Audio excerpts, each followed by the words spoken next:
class thing. I thought you didn't see Even it. Karen's classes, so I don't feel. And the old, I thought it was so bad.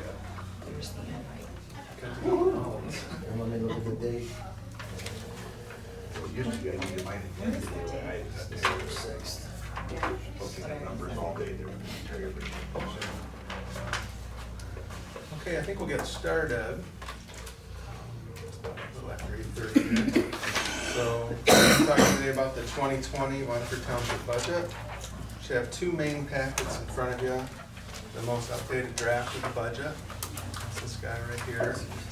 And you have all our recap information, it's a larger paper right here. So those are the two main documents that we're gonna use today.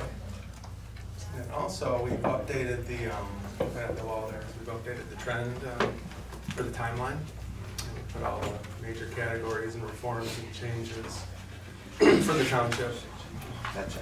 pretty much up to present day. So Gotcha. maybe at break time, take a look at that, just to see what's been done throughout the years. So I'm gonna look at the big guide first, the big piece of paper.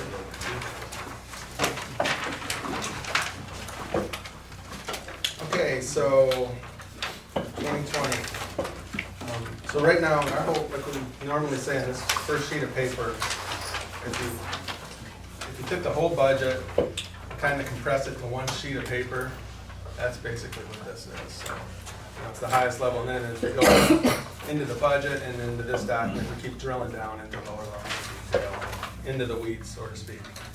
But then you'll see on the left-hand column, all the different funds. You have the general fund, the fire fund, police fund, etc. And then the next column is the date, which we've updated everything, all the changes and everything. You have the revenues and expenses and the net change, projected change as of right now. The next column is unassigned fund balance. That's of the last audit, completed audit, which was 12/31/18. And then to the right of that, a metric that we like to look at, the unassigned fund balance ratio. So, fairly self-explanatory. If you look at the general fund as of now, you have the revenues and the expenses. You know, black number there, little to the good, but it's largely pretty tight. Then you have your unassigned fund balance, and then a ratio 37% for the general fund. That's relatively, that's a positive amount. Anywhere 25 to 35 is a solid place to be. 10 to 15 is considered low, you know, acceptable, but still on the low side. And that's why we have one of them highlighted in amber there. It's not red, you know, it's not a dire situation by any means, but it's something that the board should take a look at and focus on today and coming months and years. The fire department's not putting enough money in it? Yeah, basically, the fund balance is a little bit low, I'm sure it is, compared to the size of their budget. So I'll just kind of let you scroll through those. And what we do, one thing that we do as well, if you look about halfway down to the left there, combined net position, general, police, and fire. We do that because in Waterford, the police and fire departments, a lot of their funding, some of their funding comes from the general fund transfers. So their financial destinies or situations are interwoven to some degree. So that's why we, you know, represent that as a combined number there. General, police, and fire. If you look at that, it's at 136 to the good. Grab my glasses here. That's what it said. Yep. Then you have Parks and Rec, of course. Some of these red numbers too, and we'll dive into this more as the days, as the time, as the hours roll on here, are based on some projects, you know, capital projects. So that's one thing we like to look at, whether it's what's deriving a red number. Is it a one-time project, a capital project in nature, where we're drawing upon fund balance, or are we? Is it more of a structural issue? And that's something that we'd be more concerned about. So by and large, we have projects going on to try to confront deferred maintenance. The township deferred a lot of maintenance during the last recession, and some from the smaller one before that. So a lot of catch-up work to do. That's one of the reoccurring themes you'll hear department heads as we go throughout the day. The improvement revolving fund, that's really an offshoot of the general fund. That's where the township codes its general projects that the general fund is responsible for. One thing to note on that is it has no dedicated revenue stream. It's dependent upon the general fund for transfers in. So that's a kind of a footnote or an asterisk they have by that guy. The budget stabilization fund, that's not an operational fund. That's a set aside. Many people consider that a rainy day fund, but that's something that the board started in 2013. And at the end of the year, we put some deposits in that fund, which now it's about $2 million. Whenever we're rated by the bond rating agencies, they take note of that. They like that. It shows pre-planning. It shows the ability to weather a storm. It gives the board flexibility should be confronted with tough times or another recession or something comes up. We have a pivot point by time at least. Then you have a very large water sewer enterprise fund here at the township. And you can see its position there for 2020. Larger fund balance typically in that fund because the projects and the items that are, as you've seen with the memos that come before you, measured in the hundreds of thousands and millions is not, it's commonplace. It's just huge. And a lot of activity on the sewer side, as you're aware of too, township being part of the Old Clinton Sewer District, the OMI, which involves Oakland and Macomb County, and then takes a turn and heads towards west of the Detroit system, now Great Lakes. A lot of deferred maintenance along that whole section. Waterford pays its share. It's projected out for all the communities, the amount of flow, it's metered and everything. But it's done. It's pretty daunting. It's been a lot of deferred maintenance, I guess, is the overall thing. And it's starting to get addressed, but that comes at a price. So this is the recap. I guess what we like you to do on this is you're going to hear things throughout the days and throughout the time coming in. I always harken back to this. This is what makes it hard. This is kind of like put you sort of in a box. What kind of a flexibility. There's always going to be another project, another staffer, another idea that's relevant and good, but how do we fund it? How do we sustain it? That's why we work so hard on this one, just to make things, try to frame it. It's really, it's turning the radar on. I think that's the way I look at it. Sustainability is important. Staffing, you have to make sure that there's funding available going forward to sustain a position. You don't want to start a position and then in theory have to lay that person off. So that's why it's easier sometimes to talk about one-time projects, because it's one and done and it's not part of next year's budget. Quick question. Yeah. Why is the only red number that's not negative, the 17 million at the very bottom? Why is that red then? That's a mistake. Mistake. Thank you. It's formatting. Yeah. We're good to go then. We needed one more chair next to my desk. That's right. I have two, and I always thought that's good. But Gary will come in. So that is that supposed to be black or is that supposed to be It should negative? black. No, it's just supposed to That's be the black. cash Thanks. position. of the budget. I'm not flat next I marked mine in blue so I can still read it, so it's, We're good to go. it's a plus. In the business, we call that a mistake. So it does still say draft A at the top. revision so- in- Understood. We're good. No, I'm good with that, thank you. And if you have anything else, yeah, we're not. There's a lot that goes into it, and even though you look at it again, then you change a number and other numbers should have been changed and. If that was red, we would be calling the state of Michigan. Right. Yeah, no, I was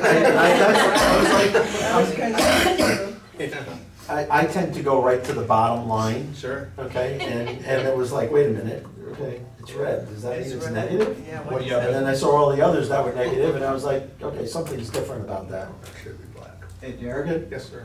does this TV work? I'm just, I don't my reason I suggested, could that timeline be scanned and put on the screen so It's it's hard electronic, for everybody to read it? We would have to have Vizio. It's a special program. We'd have to have Vizio on that computer. But I like that suggestion. I don't know if we can do it today, but. I mean, yeah, It's but a I'm good saying idea. maybe in the future, because this will be rather hard to read from here. Sure, yeah, I like that idea. Sure do. So you kind of see the cash position there, you see the percent of fund balance. Pretty straightforward, I guess, if there's not any questions on that. Does this note here at the bottom seem open You county? see that top black number there, Art? Sorry? The top black number above the one that was red? Yeah. Yeah, Okay, go left, subtract that red number, then go down, subtract the other red number, and that gives you your bottom number, the, right? the one, the 352 at the very bottom. Bingo, right? yep, exactly. From this year. Yeah, seven, yeah. Yeah, that makes sense. Yeah, we Yeah, were you projected. take the top black number, take the two reds off, and that Yep. gives you the 17,383. All good. And again, I guess that's a positive number, yep.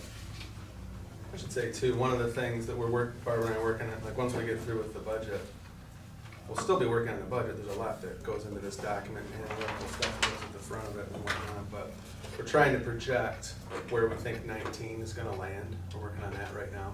And then we'll have some adjustments for the board that, we'll usually do those the same night as the budget, ratification, so. And that's a lot of, It's a lot of stuff going into projection, that. so, yeah, you wanna be conservative, that you don't overestimate where revenues are gonna land, or underestimate an expense. Sure. And certain big expenses are still coming through at the end of the year. Some things aren't So normal this- throughout the year, they're Mhm. spike. This note here, we've already paid, or we're already approved to pay for cash. Yeah. For At the bottom. one of the elements, the current element of which, and even in that project, there's two more pieces Yeah. to it that will be coming shortly, within the next year to 2 years.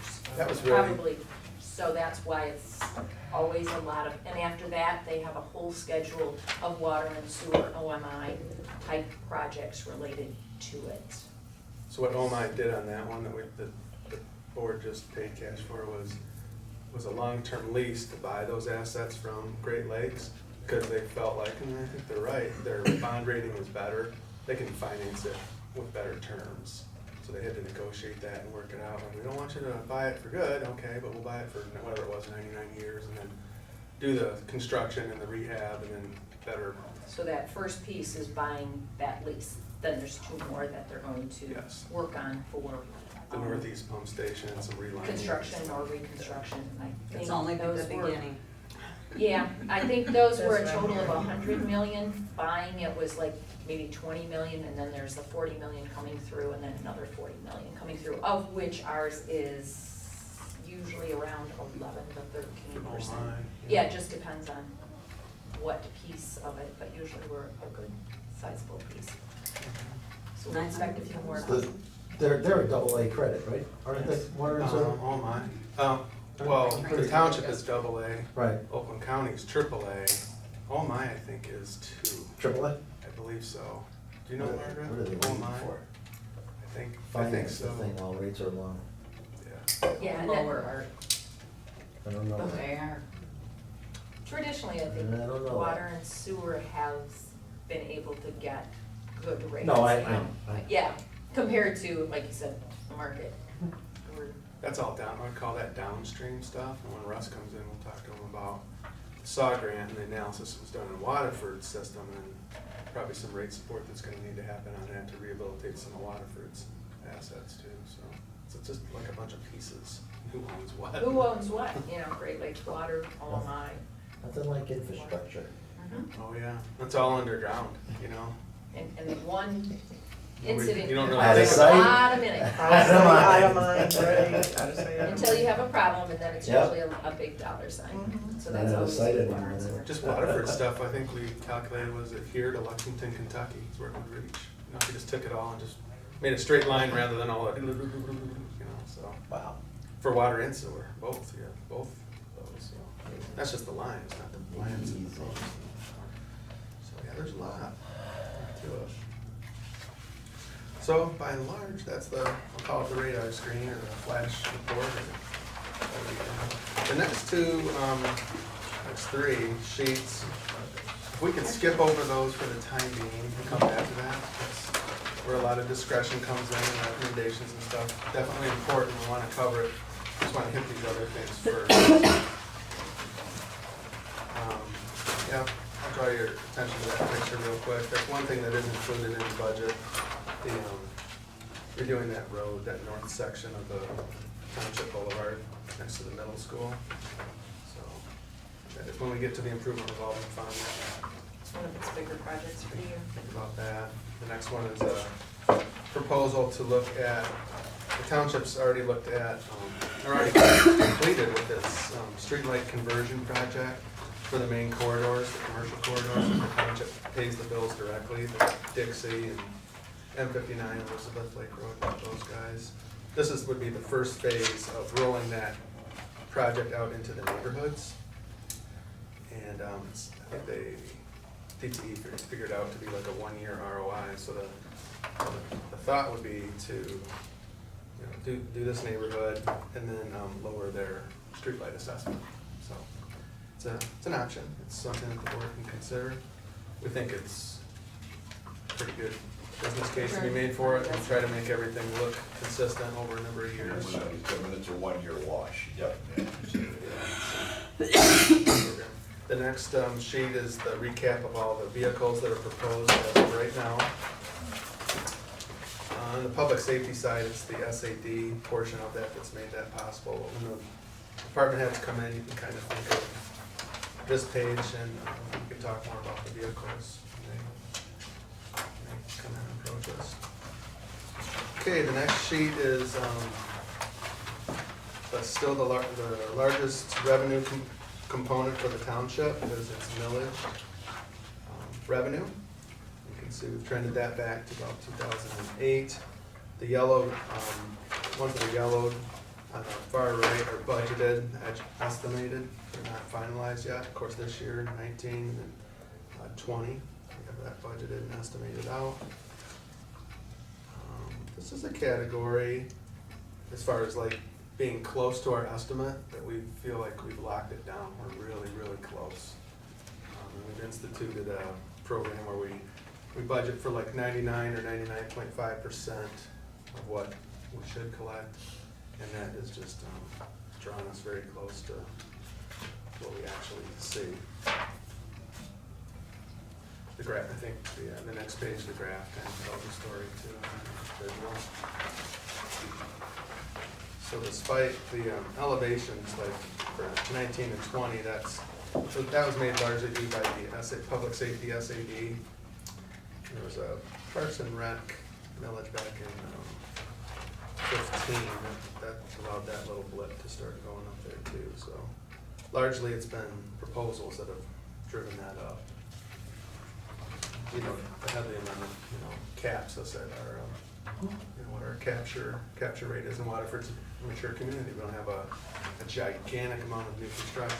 We have rebuilds and some new construction, but it's, this would look different for a community that had like half of its land undeveloped and stuff like that.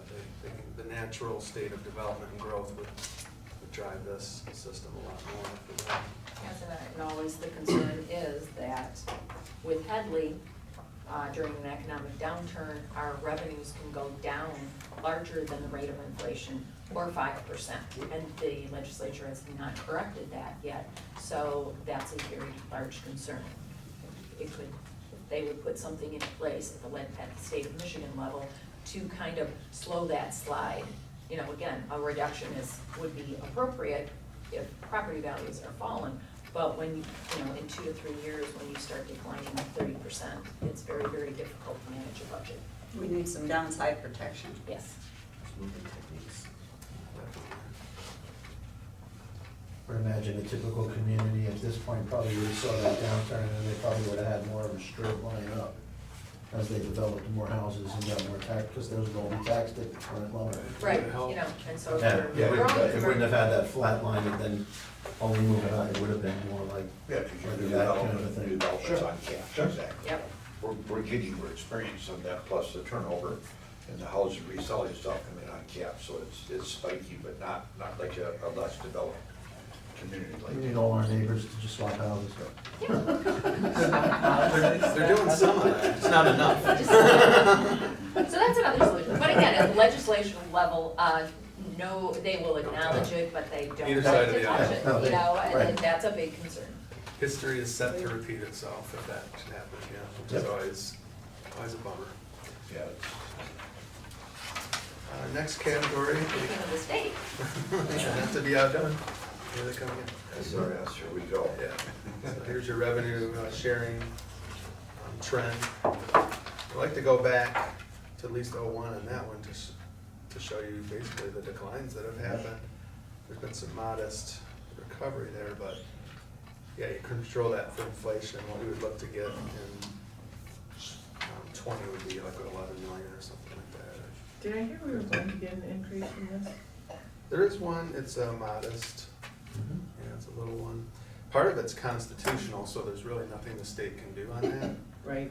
So they take credit for that from time to time. But again, that's based on Sales tax Yeah. and economic, activity. And that's why sometimes you get these two-edged swords where when the economy starts going down, it's just not one item that starts to go down, it's multiple. Right. Right, that's why it goes backwards, Joe. But it's the statutory part, the part that in their budget process that's been reduced through the years as their priorities have confronted them and stuff. I think I read, was it the state treasurer said not too long ago, they were at the 20-year-old revenue position? Oh, yes, The state of that's. Michigan. So part of it is, yeah, they have a revenue issue themselves. From the revenue standpoint, it was 20 years. Yeah, Really? 20 years. The recession hit Michigan as hard as any state in the union, probably. Harder probably. Yes. I would say on the harder side. Yeah. I would say so too. And then the next sheet is just a graph with some information. You can see how it's still not where it was, years ago, 20 years ago.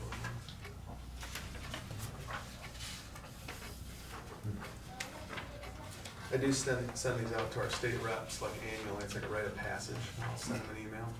It's like deer hunting season, first day. I'll send this out, and then we'll take bets on if I hear anything back. This is that salvo. Even if it's Did you ever just send a say, follow-up? Did you get my last email? No, I've kind of given up on that. Said I know it's a toughie, but here it is. You need to send a teaser like Geico does to make you like tune in, some good feed me. That's true. Maybe they think it's phishing and they don't. Yeah. Security, no, it would help. So we'll have to keep our fingers crossed on that. Next column, or next page is interest revenue. So this is strictly funds that are invested by the treasurer in conservative investments, Public Act 20 investments primarily at Oakland County, is my understanding, in their government pool. And you can see the changes through the years. So another thing that happened, during the recession is we started losing interest revenue, which is a lesson from history. If it starts to grow back, do we put more in contingency or do projects or something to offset that? Because you don't want to grow too much on this revenue model, on this stream, because you can't count on it forever. So it has a real cyclical nature to it. We're a little low on 19, we're gonna come in a little better than that. So that's Yeah, why there's quite a difference between 19 and 20. It was a conservative estimate.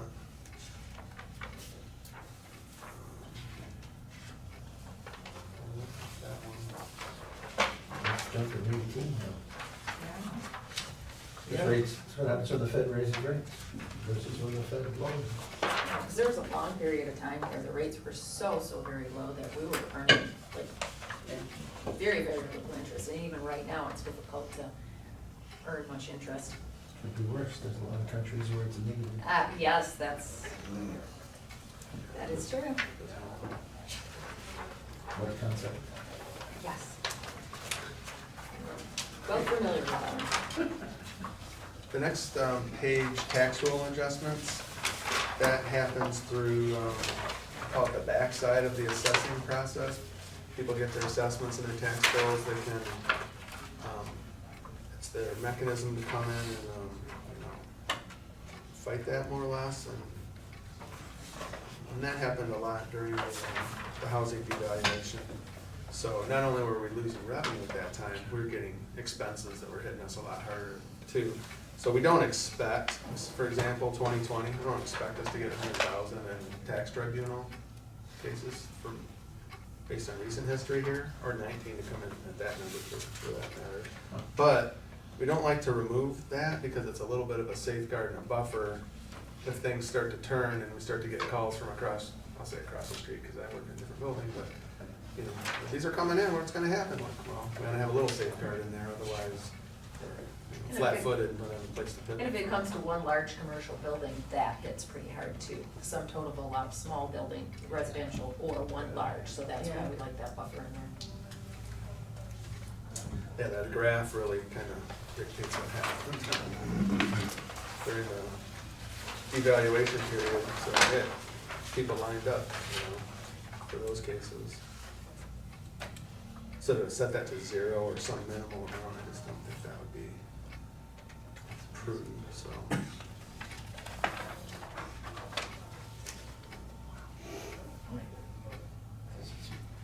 Graphically, that's some amazing stuff. Yes. Did anybody not come in and challenge? I don't No, know, I- a few I times I was wonder- over there streaming in, you know, looking for that. The one year was like 400 and some thousand. Yeah. Yeah, Couple. yeah, Yeah, year after year. 3 years average, 4,000 easy, or 400 easy. yeah. And yeah, between like 2009 and 2010, they didn't expect it to go up that much.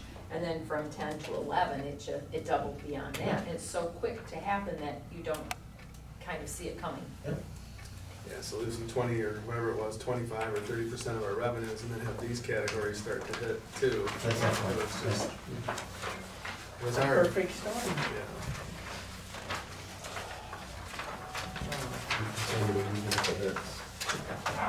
So here's a category, after all that fun, it actually has worked out, I think, fairly well for the township. It's general liability, carrier MMRMA. Basically, the costs have been pretty constant through the years. And if you skip down to the second half there, they've returned money in form of net asset distribution to the township. So it's a refund, essentially. So if you pay $1 million and get 700 grand back, I mean, that's pretty good. And what we've elected to do, the supervisors recommended as well, to not budget these numbers into the budget, because they can stop. They're nothing that we're entitled to. It's been good fortune. Again, we'll try to pick that up when we do our year-end adjustments and reallocate it. Probably put some into improvement revolving, you know. Some of it goes advise that. back to water and sewer because they pay the lion's share of that insurance too. Just not allocated to everyday expenses. Because next year, like I said, it might not be there and you need it for the everyday expenses, but like I said, for the improvement drawing, for special projects, stuff like that. The insurance companies giving rebates like that doesn't necessarily just depend on us, that depends on everything the insurance company's got going on. Absolutely, yeah, Yeah, their so I mean, losses. it doesn't make any sense to count that as revenue. No, their losses. Bonus. Yeah, it's nice, it's a Bonus, It's a every time you windfall. look at it, and just say, this But is it a, happens. this is a Because like you said- one-time deal, and if it comes again, it does, and Yeah. it doesn't, it doesn't, but it's Yeah. just. Yeah, I mean, it's more in recent time has been received, I mean, that usually didn't happen Right. in the past. And the amount of their investment earnings based on the amount that they wanna have as a cash reserve, you know, they do that analysis, and then, but the township's been a part of MMRMA for my whole career, I don't know. when Is it started. MMR? Yeah, man. MMRMA, yeah, Michigan Municipal Risk Management Association. So it's a pool. It's a municipal. Mark is our risk manager for the township. We have a lot of training too, a lot of resources that the township has taken advantage of and can take advantage of, so it's been a pretty good relationship. Because of our long-term relationship with them, we're given all the advantages of, in their calculations for their rebates, it's based on longevity, some of it, and so that's why we receive those. What's a nice chunk of change to get back? And in my, and I've been here for less than a year, and working with the MMRMA has been great. They're a really good organization to work with.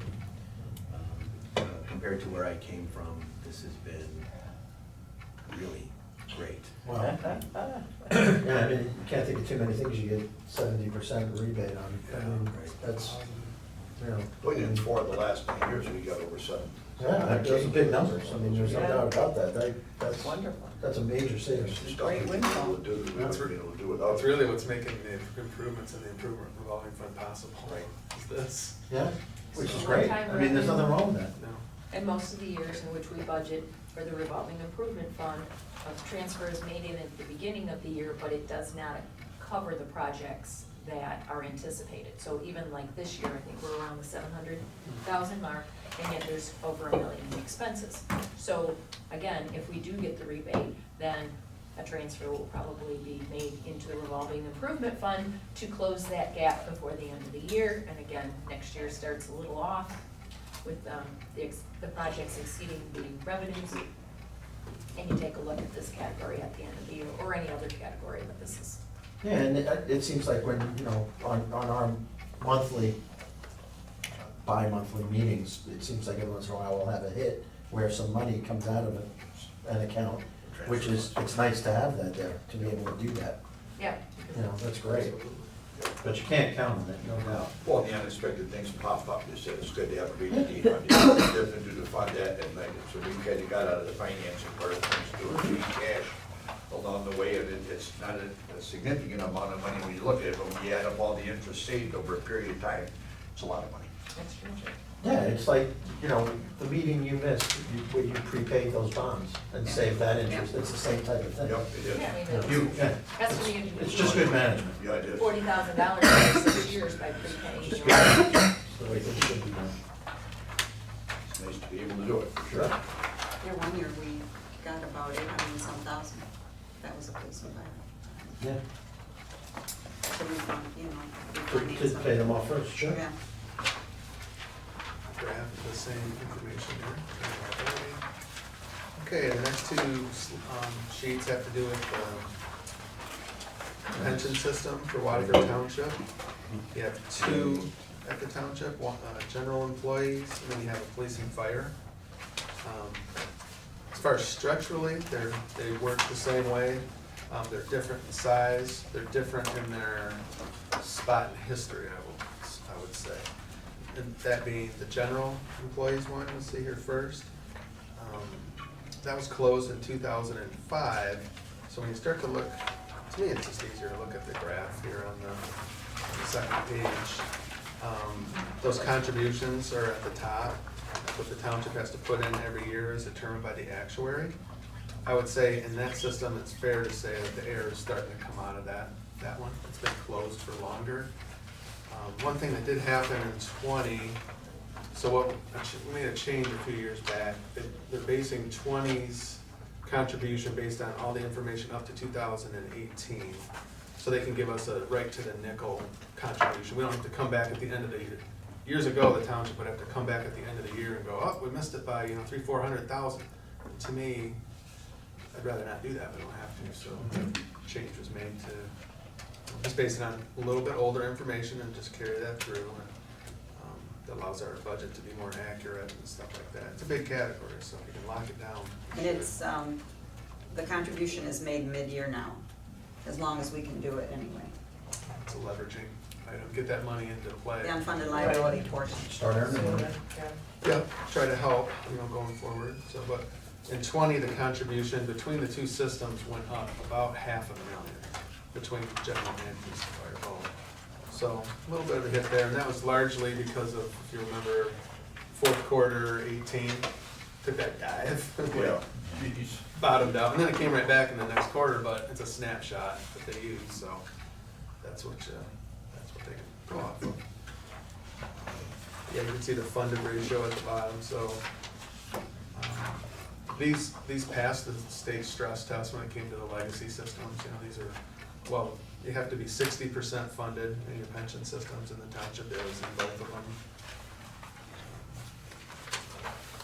So that's how that one trends out. This is for basically everybody but police and fire, everybody in town hall, water, sewer, library, court. So like I said, closed in 05 to new hires. So that's that one. And then the next one is police and fire. It's a larger system. by and large, and it's been closed more recently. In 2012, it was closed to new hires in the fire department. The police department was closed in 15. And, so when you kind of wheel over to the graph, you can kind of see, you haven't seen that downward trend yet. We will in the future, but it just hasn't taken hold as of yet. You see the spike in 20, based on those results, largely from 18. It is a smoothing model that they use, but 18 kind of drove that. And every year that goes by too, it's kind of works like a homework. You have one less year that you're spreading the costs out and financing it over. So at some point, maybe the pension board would look at changing their amortization schedule, get to that, take it to, I don't know if it makes sense to take it to a 0, or something like that, or a 5, or kind of normalize it out, and that would help. Because again, the downward or the upward trends are kind of spread over, about 4 years. So if you all went all the way down to 0 and had no schedule, and all of a sudden you needed to make a contribution, the township would be required to do nothing, and then maybe several million. And that wouldn't fare very well, because when's that going to happen? More likely than not in an economic downturn. So again, if you can maybe come into the 5-year range or something, we haven't quite made it to that point yet, but again, when we approach that, and I think the general employees is closer to that point than the police and fire. But when we get there, the pension board, we have that discussion to say, okay, we wanna always keep maybe at figuring out what's due over 4 or 5 years, and then have a smaller contribution and less of a spike. Okay, so the next page has to do with retiree healthcare. Known as OPEB, to other post-employment benefits. So these are employees that are covered by the township's sponsored retiree healthcare program. There are no new hires that are hired, presently that are covered by that. That has been closed, one of the reforms that have been made. You can see the contribution in 20, it's just about the same that was made in 2019, it's just a smidge higher. The corrective action plan does require, that be, the board committed to putting $1 million in for 20, so we superseded that. But it's needed. If you look at the lower left too, you can see the trust assets. There was a trust that was created for this in 2008. And then there's an actuarial study that's done every 2 years, and that derives the unfunded liability number based on their assumptions. And then you can see the percent funded, 9.10%. That's up from years past, but still well below the state's level of 40, their threshold. And consequently, the board had to submit a corrective action plan and has to follow that going forward. We're gonna talk a little bit more about that. No, actually, we're gonna come back to that, but we do wanna come back to this topic. You can see the contributions on the next page there too. So again, during the economic downturn, if you've lost 25, 30% of your revenue, you're getting the tax tribunals coming in, there's layoffs occurring, panic basically. You're not putting money away for retiree healthcare because you're trying to survive, so that worked against us now. And again, pensions, there is a requirement to make the contribution, the annual contribution to pension systems. There was not the same for retiree healthcare, and that was one of the things, and a lot of communities were doing pay-as-you-go. There was a small number of retirees, and the price of healthcare for them was low, so they pay as you go. And that's traditionally how many municipalities did it. And now, all of a sudden, in an economic downturn, they're now putting away money, and it wasn't an area in which they could contribute.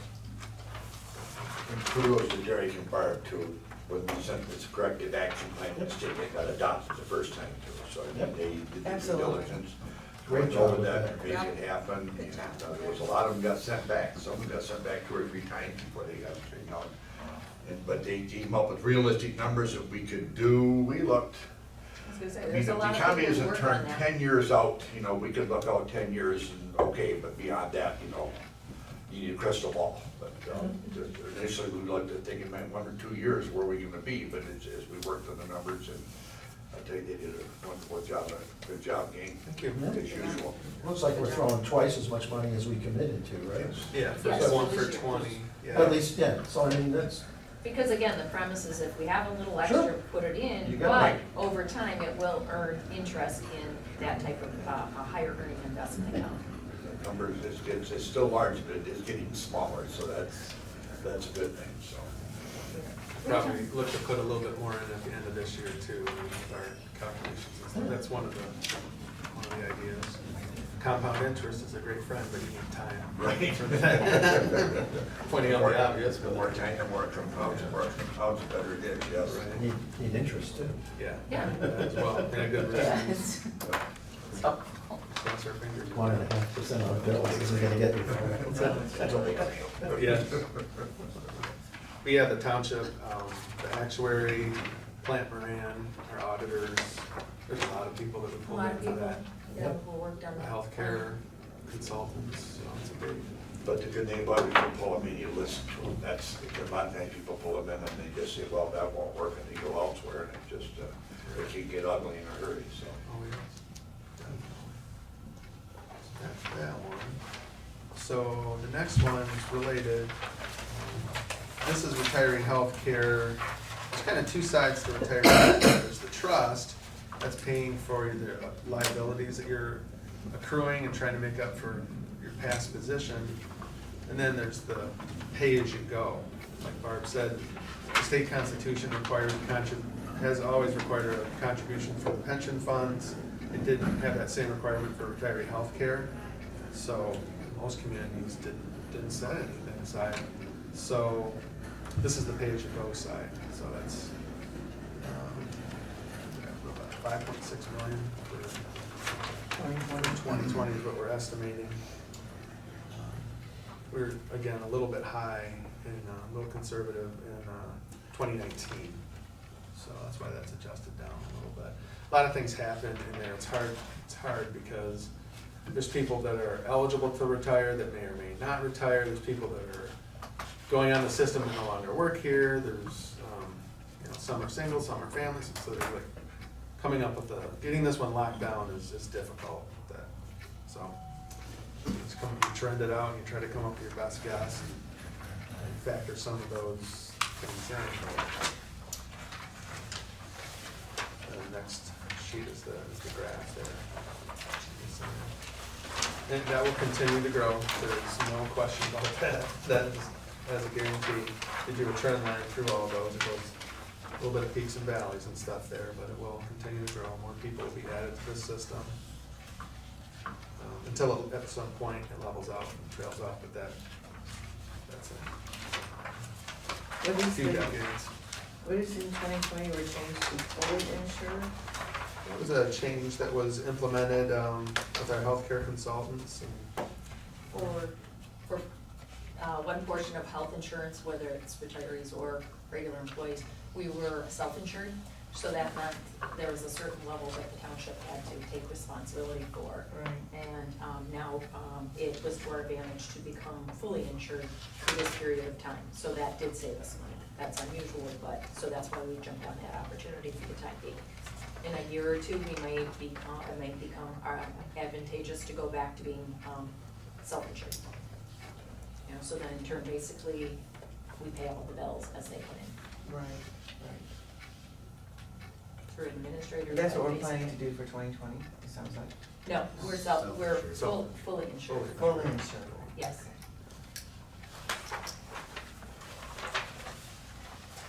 Okay, and the next sheet, this is the healthcare for current employees. So a reform was done on this in Lansing, Public Act, I think it was 152, right? Yep. Yeah. So what that said was the township, municipalities had three choices. The township, Waterford Township opted to take the most conservative one, which is the shorthand on it, it's known as the hard cap. Basically, if you look at the lower left, that grid down there, it says that you cannot increase your, it sets limits on the amount for all the different categories that you can pay for an employee, whether it's single, double, or a family program. And it bases those increases every year, they index them on a medical CPI. So this saved the township, first year, I remember we did a calc when it went in, it was $1 million. So you've had those savings and cost containment as you've gone on. So as scary as the retiree healthcare one is, and it is, this one I think there's been savings that have been garnered, there's been cost containment that's happened. People don't have the same healthcare today that they did a few years ago, and rightly so, financial standing of municipalities. But that's kind of what has happened with this category. When you look at I know it's hard, there's a lot of lines and stuff going on there, but the estimated healthcare cost per employee, I guess I didn't calculate that one out for 18, I should have. But you can see that it's pretty stable. It's been very stable.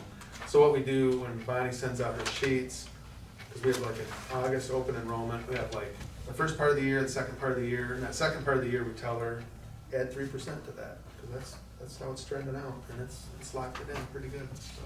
And it's made the township have to work with the insurance companies to Yes. provide us, Shopping. yeah, a good product for employees, but the township is paying for it, and, you know, if they choose a higher type plan with more benefits, then they bear that cost, you know. But there's also, I believe, programs that are available to employees for little or no cost, because it will keep them right at that maximum amount that we're allowed. And so I think HR has done a very good job of working with the insurance people, and Bonnie also works with them to provide that for the employees. Next sheet's just a graph of that. Some of that spike that you see there is because the township in 2012 took on more employees with Pontiac. So it doesn't really tell the whole story there. That's why that line before, when you look at the cost per the full-time equivalent, I think is really more telling. But that's how that works. I think we were gonna spin back to the retiree healthcare one real quick, the OPEB category. I brought in a specialist to talk to you about that today. We're redistributing, yeah, he's just letting me talk on it rather than him. But,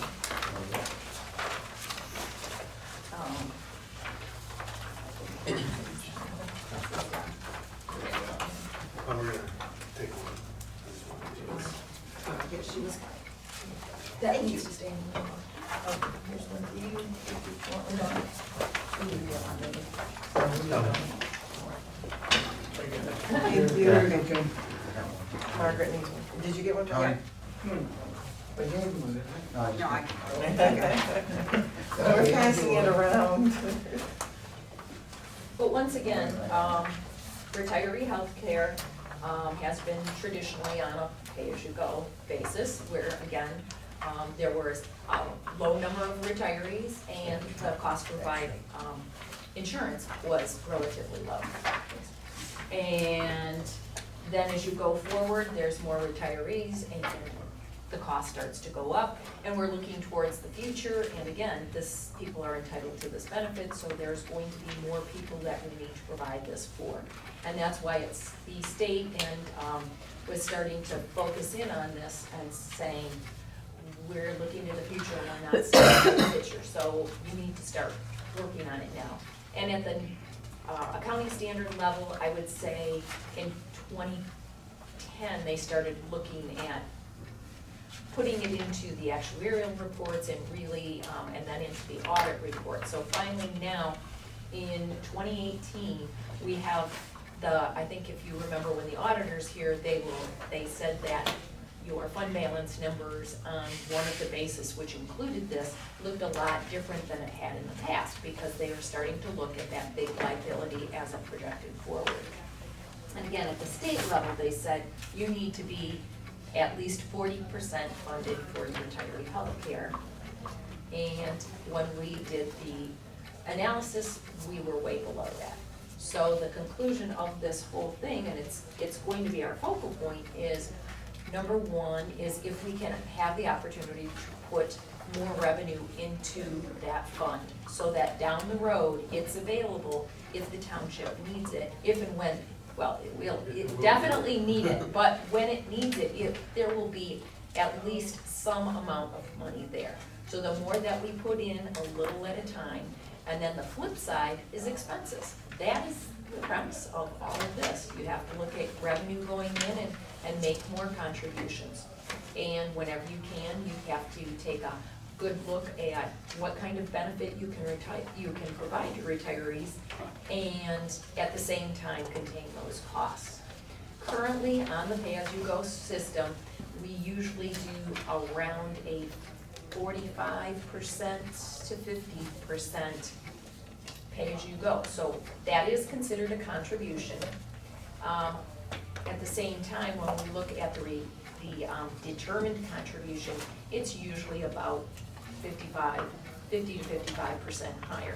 So if we pay $5.5 million in retiree healthcare costs, we actually should be putting another $5.5 million into the trust for the future. And so we're covering the 5.5 to provide the benefit, but whenever we can, we have to start inching up. So if you take a look at this year, we achieved a $2 million level, which is one of our absolute highest levels. We really should be doing $5.5 million. So we still have a $3 million gap. So again, as we go forward, it's just that constant, put your foot on the gas, don't let it up. We need to put money into this category when we are able to, and always continue to look at the expense that it is. So each year I can envision that we will be working with the insurance providers, with HR and payroll, and they will take a look at trying to determine the best products at an affordable price to keep that promise, and at the same time, when we can, and hopefully this will get us where we need to be. So this will be a recurring topic every budget year and in between. And so we appreciate, that line of thought, that you lend the support to these concepts, to help in the long run. It's not just you're sitting on the board now, but a future board is gonna have to continue to address this issue. And again, this is the corrective action plan that's been filed, and there periodically, we will be required to report in, or they'll monitor it. And we'll work with them, to make sure that we're doing, and that's why we felt it was very important. Yes, we committed to a $1 million, contribution in the 2020 budget year, but looking at all factors, it's that time where if there's a little bit extra, we need to put that extra amount in, keep it going forward if we can.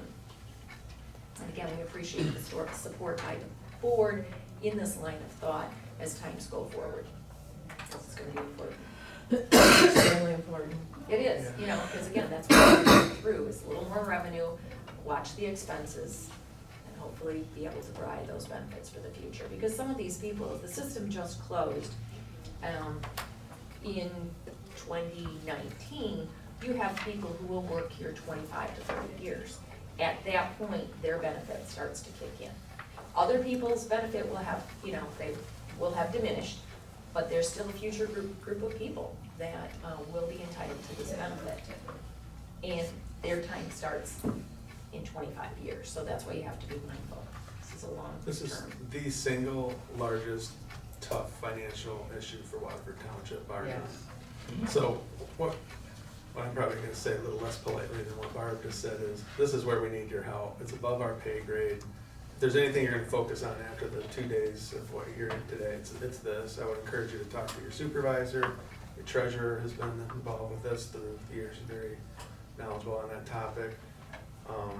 But we need the board's support. It's, the study has been, this is a good study. I know it's a boring read and all that kind of stuff, but it's worth your time. If you look at the scenarios that have been run, like on the back, scenario, they have a baseline and they have a scenario 2 and stuff like that. The alternate, yeah. Yeah, so if you look at like the 2019 dollars, so like Barb mentioned, we're using, it's close to 6 million. And, you know, they're a little high here, so and this will get adjusted throughout. We'll have them run another Page are one. you on? I'm sorry. It says page 3, it's probably 3/4 of the It way says back. scenario 1 Scenario baseline. 1 baseline. Yeah. It's the first one, it's from GRS in the lower left. Yep. So, We will reach that 40% in 2040. 40. if we do, if we do a lot of changes and work to get us Yeah, there. yeah. It's not, we're not on a program to get No, there. No, we're not. No, It's kind of, I think like a plane, you know, we're kind of like this, or we're kind of like this, but we need to get like that, so. yeah. And no, that's easy to Get flat first and then start. Yes. So, and again, if you look at that timeline and stuff that we have up there, it's not like nothing has been done. There's been lots of reforms and lots of changes, and even this budget includes, you know, more into the trust than we thought we could do. Some good things. The trust was formed in 2008 too. Right, yeah. But if you look at the, like, 2019 dollars there, to me, I haven't had that column just to put it in context. If we're paying 6 million now, roughly, we have 2 million in the trust. So if we started to back off the trust to pay the current benefits, and then you get out there 3, 4, get 10 years or so, we're starting to get to a point where unsustainability starts to become a real relevant term. So And that's where I think it's the easy for us second- to say, we need more revenues, we need expenses cut, because every one of those involves some pain and involves political will. And we, you know, that's, but yeah, if we can leave you with anything today that we need you to do or need your help on, it's this. And it's tough, it's a tough one, it's, you can call it sins of the father or Yeah, all since that. of the past. It is, But because it's traditionally how things were, everybody was viewing it in the same person, not Waterford's no just different. Waterford, it was the No. state, it's the federal level, that it's a promise and nobody dollarized it. And then they started realizing that it was a bigger commitment than people realized because of these factors. The healthcare industry's changed dramatically, what they can do now, what's available, never used to be available a generation or two ago, you know, so lots of changes. People live longer, you know, so we have to provide that benefit for a longer time period. And so there's a lot of factors that have gone into it, and again, that's why they kind of started to focus on it.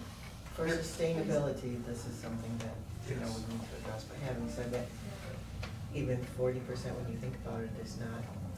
Oh, It's not, That's true. it's We're not really- passing in really most, in most It's not cases. passing, no. Even at 40% funded, there would still continue to be a commitment for the Contribution. township to pay Yeah. part of the benefit and then possibly to take part of the benefit out of the trust fund, but you would still have to be, you know, the ideal was it would be at 100% funded, all of the benefit comes out of the trust fund.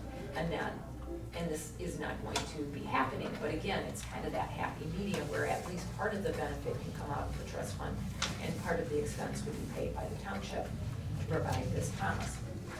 So one of the first, when they were kicking this around in Lansing, one of the first things, and it sounds really good, one of the first things that came, like an offer that was thrown on the table was, we'll make everybody pay the annual required contribution that they're accruing every year.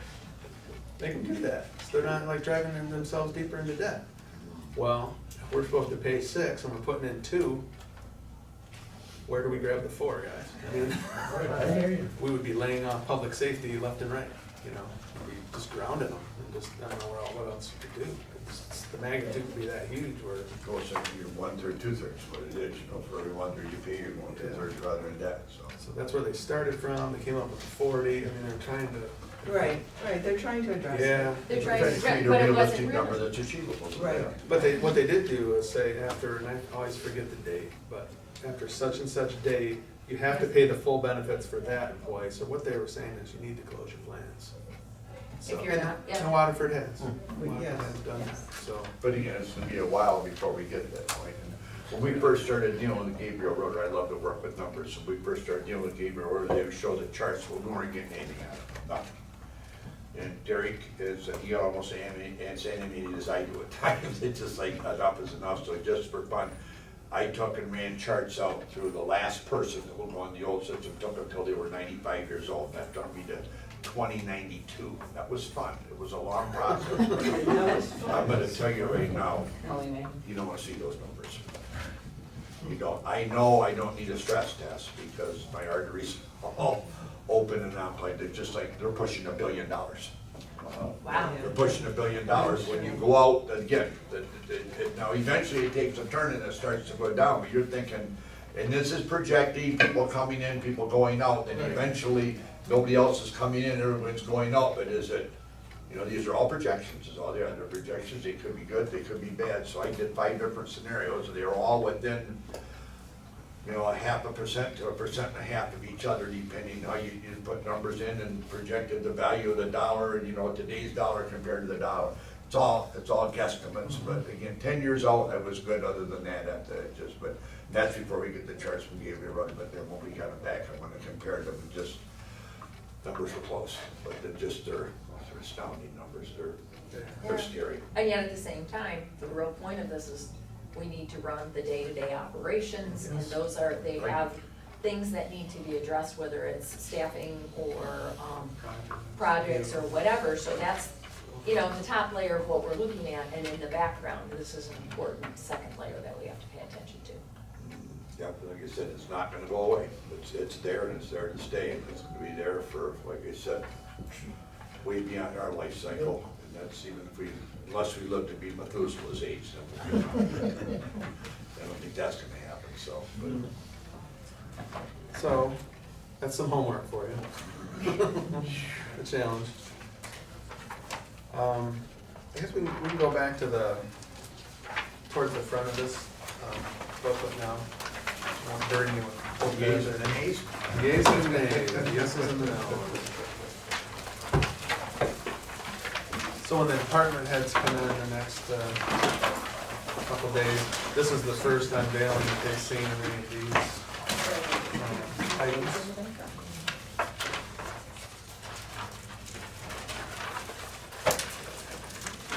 So, just to explain real quick, our color code at the top there, the peach or the orange, that's one-time capital items. The blue, light blue is reoccurring requests. Typically for Waterford, that's gonna be in the form of people, some form or another. And then whatever that next color is, purple or purple, okay. Purple or gray? Purple or gray. To be determined, and that's where, you know, Gary spends a ton of time on this. He tries to do his best, and we applaud him for that.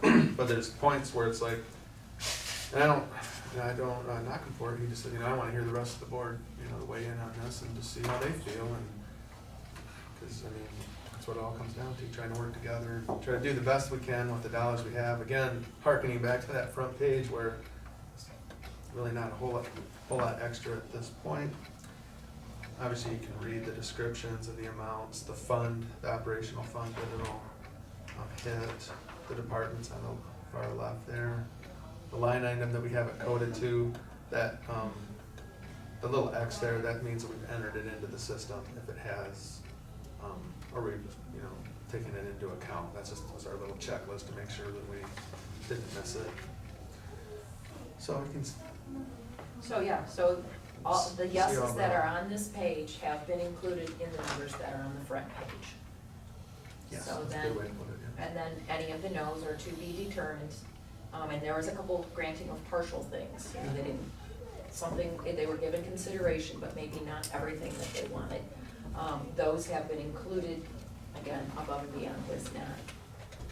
So there were a lot of yeses in the distant past. Yeah, it's This page would have been pretty red. all no, and 1 or 2 yeses.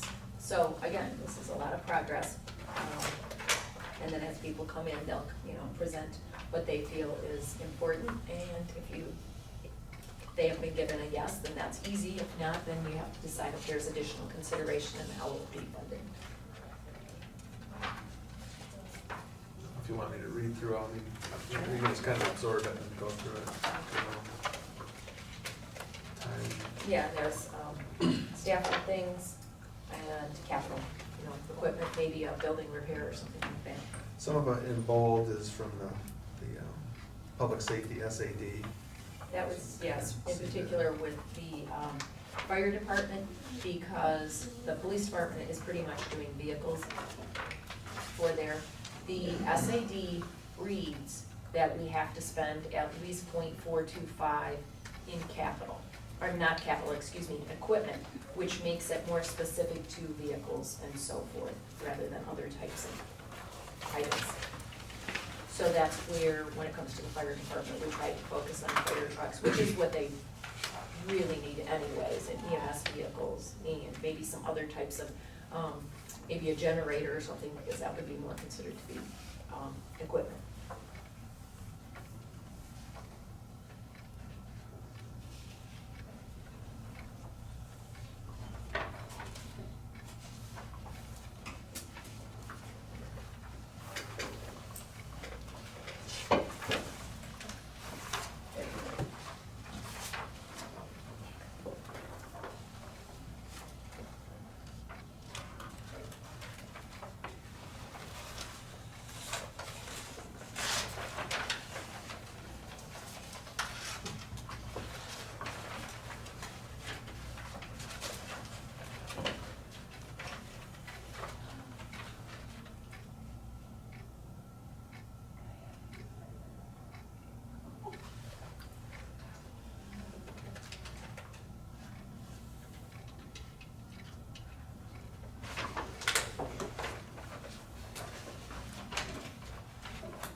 good. Do you have any questions for us?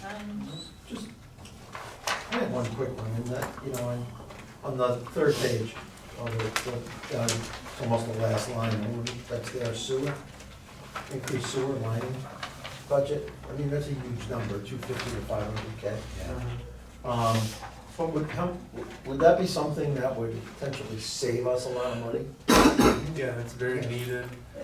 The only reason that that's a no at this point is because, there's not, this, it's kind of, we're a little bit got the cart ahead of the horse. You put it on here because it's needed, but they just finished that analysis project, the SAW grant. So they've done a bunch of TVing, and there's a lot of reports that are being generated by the engineers and stuff. And then they're gonna come to the board with a revenue, there's gonna be a rate study on the sewer system. Okay. And then that rate study would support more of this, because it is needed, and it's a good thing. So that's the exact point that Yes. that's kind of making, is It's not that that we're, Yeah. it's not that the supervisor's against it or anything like that. Yeah, it's just, right. Yeah, it's good, It's it's just- good stuff and highly needed. And then the only other thing I thought of is, I've heard it mentioned in two specific places. What, and I don't know if this is the right venue or not, but what about potentially, I know a couple of groups have started to look into starting like a nonprofit to apply for more grant money and, you know, I know, for instance, like, we run into that problem with Hess Hathaway all the time. If we were a nonprofit, there's a lot more resources available. And it was mentioned, I did go to that fire ops thing, and they mentioned it there because there's supposedly an enormous amount of untapped money that we can't get. And I don't know whether we can even do that as a township or not. Yes, I have heard that, yes, that as a grant writing, in the grant writing world, to be a nonprofit, to declare yourself a nonprofit, it opens up your organization to a lot more opportunities for grants. And other municipalities are kind of moving in that direction. I mean, on our ride over to the fire ops thing, Matt was explaining that to us a little bit, and Yeah. he said there's just so much more money out there that's potentially obtainable as if there was some way to do it as a 501. And he was even, didn't he say he was even talking about? Did somebody say there's an organization or something that No, he does said it? that he knows of somebody who's a former firefighter who's kind of doing that as a second career as a grant writer. He became very proficient at it and can say that I can almost, I want Pay to, for himself. right, Yeah. exactly, like there was a fee for doing that, but if you didn't get that amount. in Yeah, grant if he didn't get the money, money, it was he kind of gave you a- a year or two free or something like Wow. that, until he started getting the money. Now, whether there's a downside to declaring yourself that or not, I don't know any of that, whether it would be something, maybe Yeah, something I'm certainly not worth super investigating. familiar with that. I'm not familiar with it. The grants have always been written by, like, John Lyman had Yep. been very, very successful through the traditional avenues. No, The I don't know if it's him or library. not. No, this is. No, this one's someone else, I would say, Right, because yes. John is, is very proficient, No, but was no, not it's making a John, career. it's Somebody else. But again, it's Yeah. how do you take, is it our form as a municipality and actually declaring ourselves to be nonprofit, and what are the pros and cons? Correct. Or is it a something else, meaning like, a few years ago, the library was working with, and they were looking at coming as a side thing, not as the main, as a community foundation. Same thing, there's time and effort that goes into it, but what's that form of government and who's running it and what's Yeah, that and- nuance? Is it just for fire, is it just for library, is it just for Parks and Rec? Can it be a separate I'm just not I would familiar think with that it it. would be independent for each department, because it couldn't be dependent on the township. You know, and so that's Because where we're you, not a nonprofit. so, Right. right, so then you have a lot of people who are looking to set that up, and how do you do it? And then I will tell you that with grant administration, with the SAFER grant, there is a huge amount of background. Oh, there's a ton of commitment. work besides just getting it. So that's how do you That's where the work support starts. that? Right. You know, because there was big payoffs, but at the same time, there was a huge amount of commitment from HR, from payroll, from my staff in order to even get the SAFER grant up and running. Yep. So, you know, and I know Is there- that some is smaller there grants have been financial- looked into. Was there financial pay in it for the safer grant for administrative, was there No. administrative? No. That was very clear that it could pay for certain things, it could not pay for other things. It could pay for the staffing, their benefits, it could not pay for their uniforms, their turnout gear, many things were, and administrative fees were not. Sometimes when you get into administrative fees, even if they are allowed, they're very specific and they actually, how we do the Maximus cost study, you would have to do a separate independent one in order to claim that or do different. So we're just not that far into grants and grant writing and the nuances of grants not set up. But in turn, I think it's definitely worth looking into. If you tap into the right people, they might give you better and easier guidance.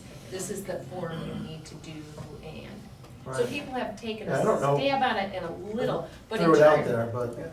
but in turn, I think the real point of this is you never know when you might hit the right person who has the answers for the right person over here, because we've come across that. You start talking about it, and it doesn't happen now, but 3 or 4 years together, all of a sudden you've got the right group of people and it takes off and it works.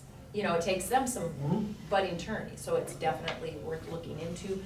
We haven't heard a lot that would put us down the right path from our side. So if you hear anything with, especially with Parks and Rec, I think they've got, I was just talking about that same topic in the meeting before I came here today. It's pretty interesting. Just a community foundation type thing. and so there were the basis of a community foundation. I don't know how far. Yeah, No, I just don't know how. I've 'cause they been in came- the for-profit world for a while. And we're municipal, and then there's not-for-profit, so there's these different nuances, and Yeah. like you said, and I've heard that more recently too, maybe because whomever is promoting it or whatever. So it's kind of getting that right mix to put the topic out there, and as people start hearing about things, it might come together. We've had a couple of employees go to grant writing school, go to grant writing classes and stuff. Probably in the ideal world, if we had a dedicated grant writer in the township, that would be great, that would write for grants, that's what they did. I know Allison's really good at it.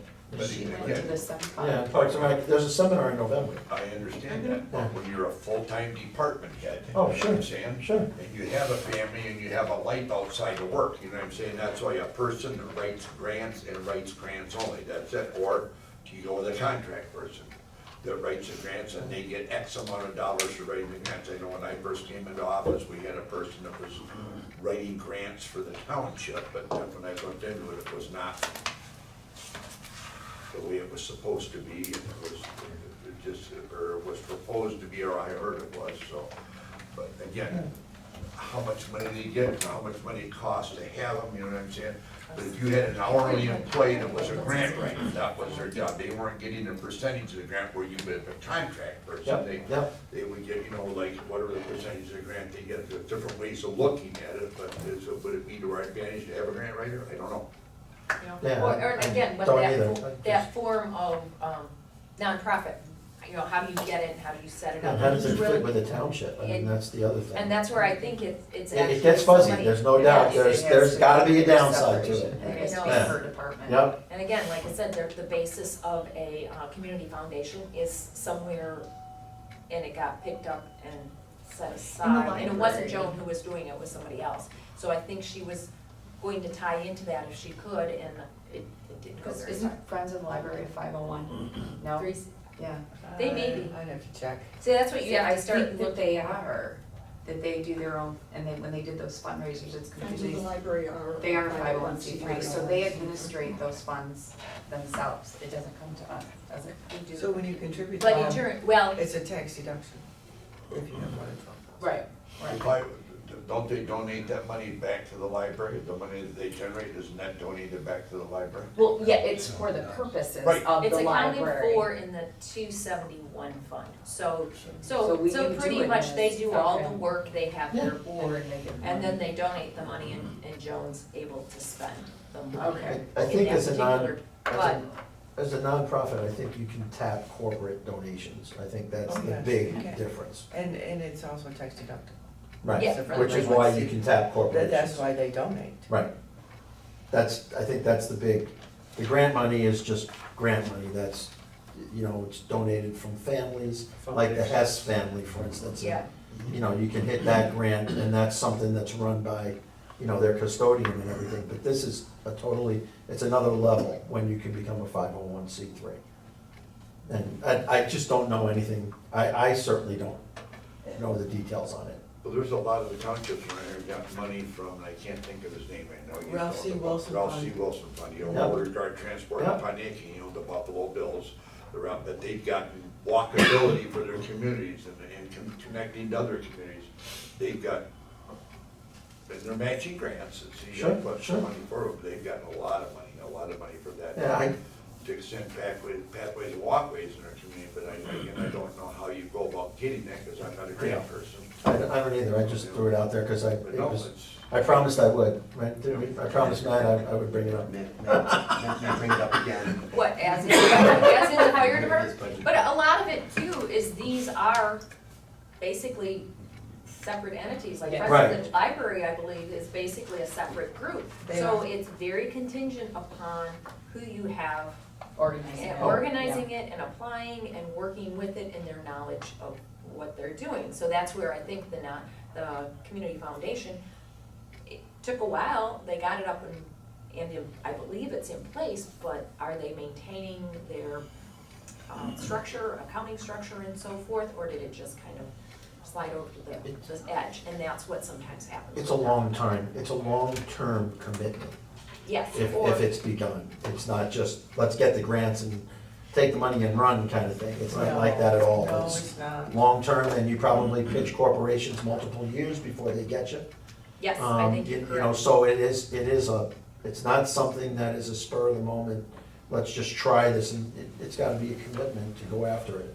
and that's from the nonprofit aspect. Yeah, without a Yeah. doubt, yep. And it's kind of on each department to organize that. Yeah, exactly. And that's the shortcoming. It's a is great because- idea, and they gotta put it together. And I think Allison works a lot with grants and smaller opportunities, so again, you start hearing, they say, the fire Right. department, obviously, there's a few things out there that are also over there. Saw a grant, was a nice grant for the water sewer. Yep, so I got, That was a 10% match. there's some DNR grants out there. But that's for- DNR, and for that was walkway down there. specific For for- DEQ, DEQ, you're right, you're correct. well, Eagle No, I now. was gonna say. I know, that gets confusing I'm too. still calling it. Wait till it's Falcon and then we'll. You might get off, you know. Okay, true. That's Gets what's more covered regal, all. yeah. Interesting, yeah. It is. Maybe we could just ask for some donations from Rochester Hills, they have like 180 million sitting in Yeah, they're It's unbelievable. very well controlled up there, very well. Is that just because they went to a single hauler or But something? no, it's not just because They they saved the From roads, the township to a city. they saved the roads. From 10 But mils. they didn't have legacy costs. Infrastructure. And they don't have all that lakefront property out there that would literally abandoned, we let unchecked homes if we ever went to a city here. Oh, jeez. Could you imagine putting on a lake and then have your mills double? Yeah. Oh, my goodness. We're a city now, you're gonna get your roads plowed and fixed, and you're gonna get sidewalks plowed and taken care of. Your garbage can get picked up, if your taxes just double, you went from 10 mils to 20 mils, so. Not good for lakefront, not good for anybody at lakefront, oh my goodness. It's not good for anybody, really, no. With your taxes doubling, anybody's taxes doubling. Nope, I might be part of that number if they were. You might win black. We just Part of talked that. about demographics. Part of that. We just- Might be a little spike in that graph going up this year. Oh, if taxes were you doubling. poor Sam. Yeah, Then they come uncapped and go up even more. Well, you know what, they went down dramatically, they were at a 2003 level, I don't remember anybody coming in and saying, geez, these things have gone down so much, I can't even Incredible. fathom how much they've gone down, can you please explain it to me? Yes. I think I was told they were always gonna go I up. think it's and they worth haven't gone down. more. You guys miscalculated. This can't be right. I'm feeling generous. Well, a lot of times you get that, you know, if you're the buyer or you're the seller, right? You know, and I dealt with that, you know, if they were working for you, boy, it was worth a fortune. If you were working with them, that's just pennies on the dollar, you know, so I've seen that side of it too. But it's just, if you're the buyer, it's not worth that much, and if you're the seller, yeah, it's worth a fortune, so. Wow. Good stuff. Anybody else have a topic they wanted more information on, or?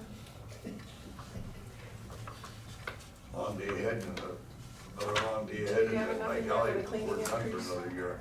There was a $15,000 number. And that was just for one area, Okay. the whole Okay. contract went up.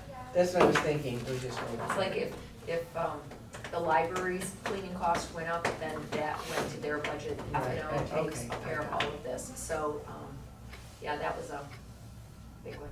Mhm. But again, we didn't take the low bidder because it was the previous company that we weren't happy with, we were the next low bidder.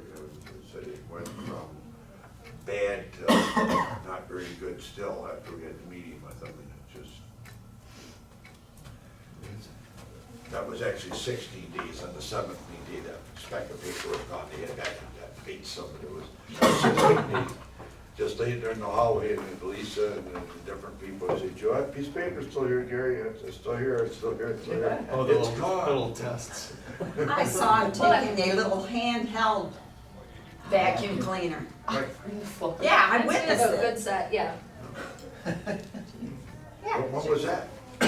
Oh, like 2 weeks ago. Really? Yeah, 'Cause I'd never seen him on my floor before 8:30 at night, that's the earliest I ever saw him, so. yeah, well, I was here, like,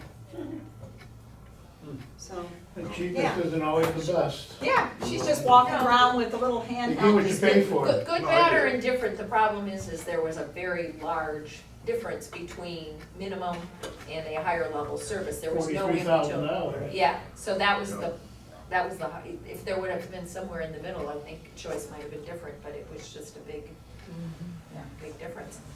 But if it's done right and it becomes less of a distraction, it might pay off. Well, there's an And old hopefully saying, you you get will what you do pay it. for, but I mean, still, it's just, you know, we gotta manage the taxpayers' money accordingly, but you just, gotta give them a 1-year shot. They've witnessed one of the baskets in my office regularly. They don't water the plants, do they? No. Put an extra work on it. Was it in the bid set? Ron steam cleaned the carpeting in here after he got done painting, and he actually took pictures of the water that he was dumping. Oh, yeah. Is that, yeah, I don't even know how See, often we this is got probably. new carpet done, Bradley said like in 2001 or 2002, he can't remember what year it was. And when did we clean it? 13 or 14, never been cleaned. Yeah, so Yeah, he that steamed was- it Never in been there, cleaned. and it was. I was here the day they were dumping that water outside, I thought it was in a vomit. It was the nastiest, vilest stuff you ever saw. Right. They came in on a weekend and cleaned it, just, it was horrible. But again. Just, you know, there was no you money, let at some carpet point go there was 30 no for money. 12 Prior years, to that, you're never maybe. gonna get it clean. You're never gonna get it clean, but you aren't gonna get it clean. So, 10 o'clock, we're gonna take a break. Let's take a look. Wow, is that such But this isn't a heavy traffic area, even if you get up in a heavy traffic area, that's up pristine. Would you go Oh, that was 12 years without cleaning carpet? Oh, These are my driving, pretty much. I didn't know if we would be watching anything up there. No good movies. No good movies, not today.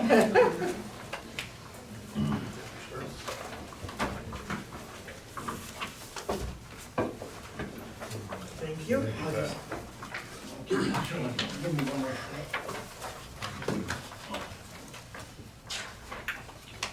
The same one? Mr. Williams. Oh. I can, Barbara and I can share. Yeah, I think so.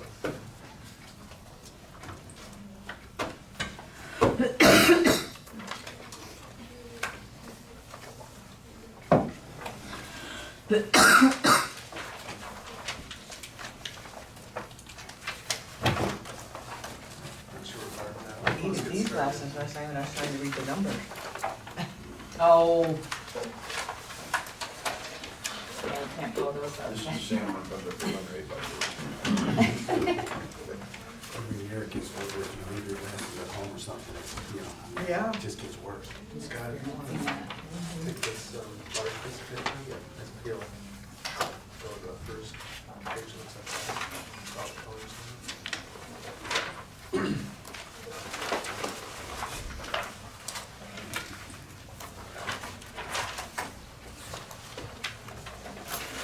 And this is the first chance that the department heads get to see those recommendations from the supervisors. Police is on the first page of this multicolored page, halfway down. You can see the requests and the recommendations. So we got the 8 additional patrol officers. The police is the 207 fund. And we're code 1 officer to the 208 fund. From that, hiring the EMC position. That's coded in the budget already, so it's staged and ready to go. And was for, actually for 19 as well. Yeah. And the second section on that sheet shows a program that the chief brought forward. Supervisor thought it sounded like a good idea in that preliminary meeting, and it's been incorporated as well. It just as written there, eliminate some part-time dispatchers to add a full-time based on some efficiencies that would be gained. The chief has more details in his memo about how that would be structured and work. Eliminate part-time officers to hire 3 full-time officers. Reduce some overtime, so that's it's all been incorporated and sounded prudent. The 3 patrol vehicles, that's made, like we referenced earlier, that's part of the SAD, that first .425, and that's the part that's allocated and coded to the police department for police cruisers. And below that, you'll see the capital improvements that the chief brought forward. There's 5 of them, 3 were granted, the first 3. HVAC upgrade, the controlling system, try to balance and regulate the heating and cooling system at the PD, try to make it function better and get some efficiencies and stuff like that.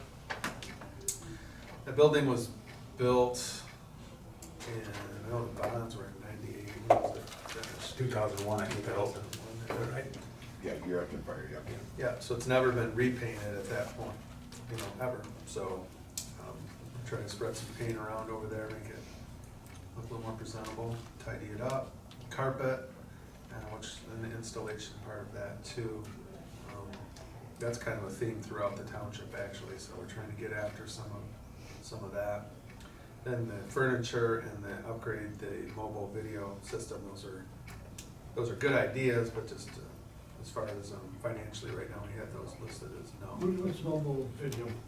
In-car cameras, in-car cameras, dash Is that cameras. covered with SAD? Can you use some of the SAD money for this? He's using 108,000 of the SAD money For vehicles? for vehicles. We need at some point, and this is just, like I said in the previous meeting, some of these things are not like these particular 2, the furniture replacement and the upgrade to the mobile video. Those are things that I want to make you guys aware of, that at some time in the not too distant future, we're gonna have to address. That's not something we need to do today, but the technology with what we use in terms of that mobile video is getting older, much older. So we're gonna need at some point to replace all those in-car cameras. We're gonna need at some point to replace the back end, all the storage, the platform that it resides on, the equipment that allows the video to upload automatically when we get back to the station. All those things are gonna need to be addressed, although it's not something we need to do today. Next year? In the next several years. Is it something that you could tap the SAD for then, since it's equipment? Ye- I think so. Yeah. Yeah, Yes, it is. but again, the Understood. funding's available, like I Yep. said, but yeah. It's just this year was the choice of the cars over that, so Okay. that was, I think, more than anything. And then he said, and we looked But at, you're right. in the future, like I said, in adjusting the SAD 295 number. Sure.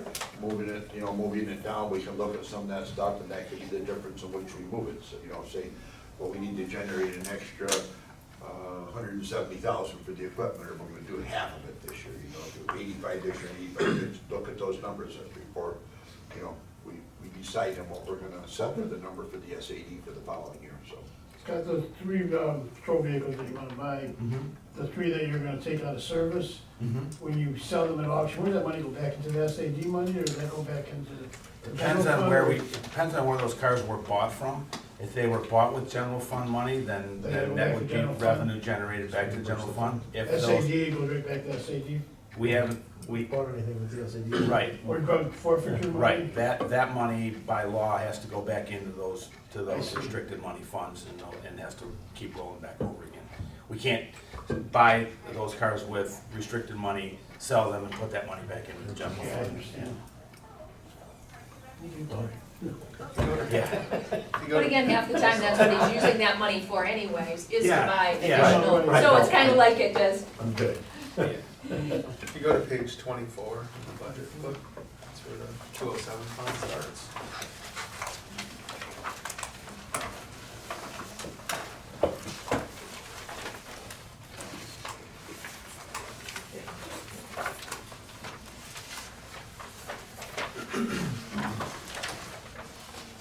So that's the revenue side of the 207 fund for the police department. We'll just wheel through these real quick, and if you have any questions, bring them up, but a few different main categories where the police department draws the majority of its funding. Villages, You have- villages. Yep, you have the villages at the top, you have the SAD, and you have the contribution from the general fund. Those are the largest categories. So those three main groups, they have some grants that they administer and work on throughout the year. Some interest revenue, some other fees that are just come with police work, like alarm ordinances and different tickets that are written, warrants, stuff that happens. So the SAD decreased. Yep, the rate was, the millage rate was dropped by the board on that. Yep. It's a little bit of tax relief, but Yeah. then, yep, it brings in a little bit less revenue. That's true. Yes, it does.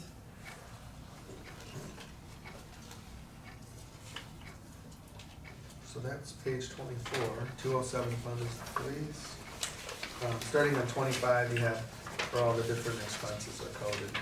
You can see in the salaries line, especially if you go back to like 18, it's larger because of the SAD largely, and staging and setting up for hiring some staff. But the part-time offset some of that, It did, yes. because the part-time went away, some of it.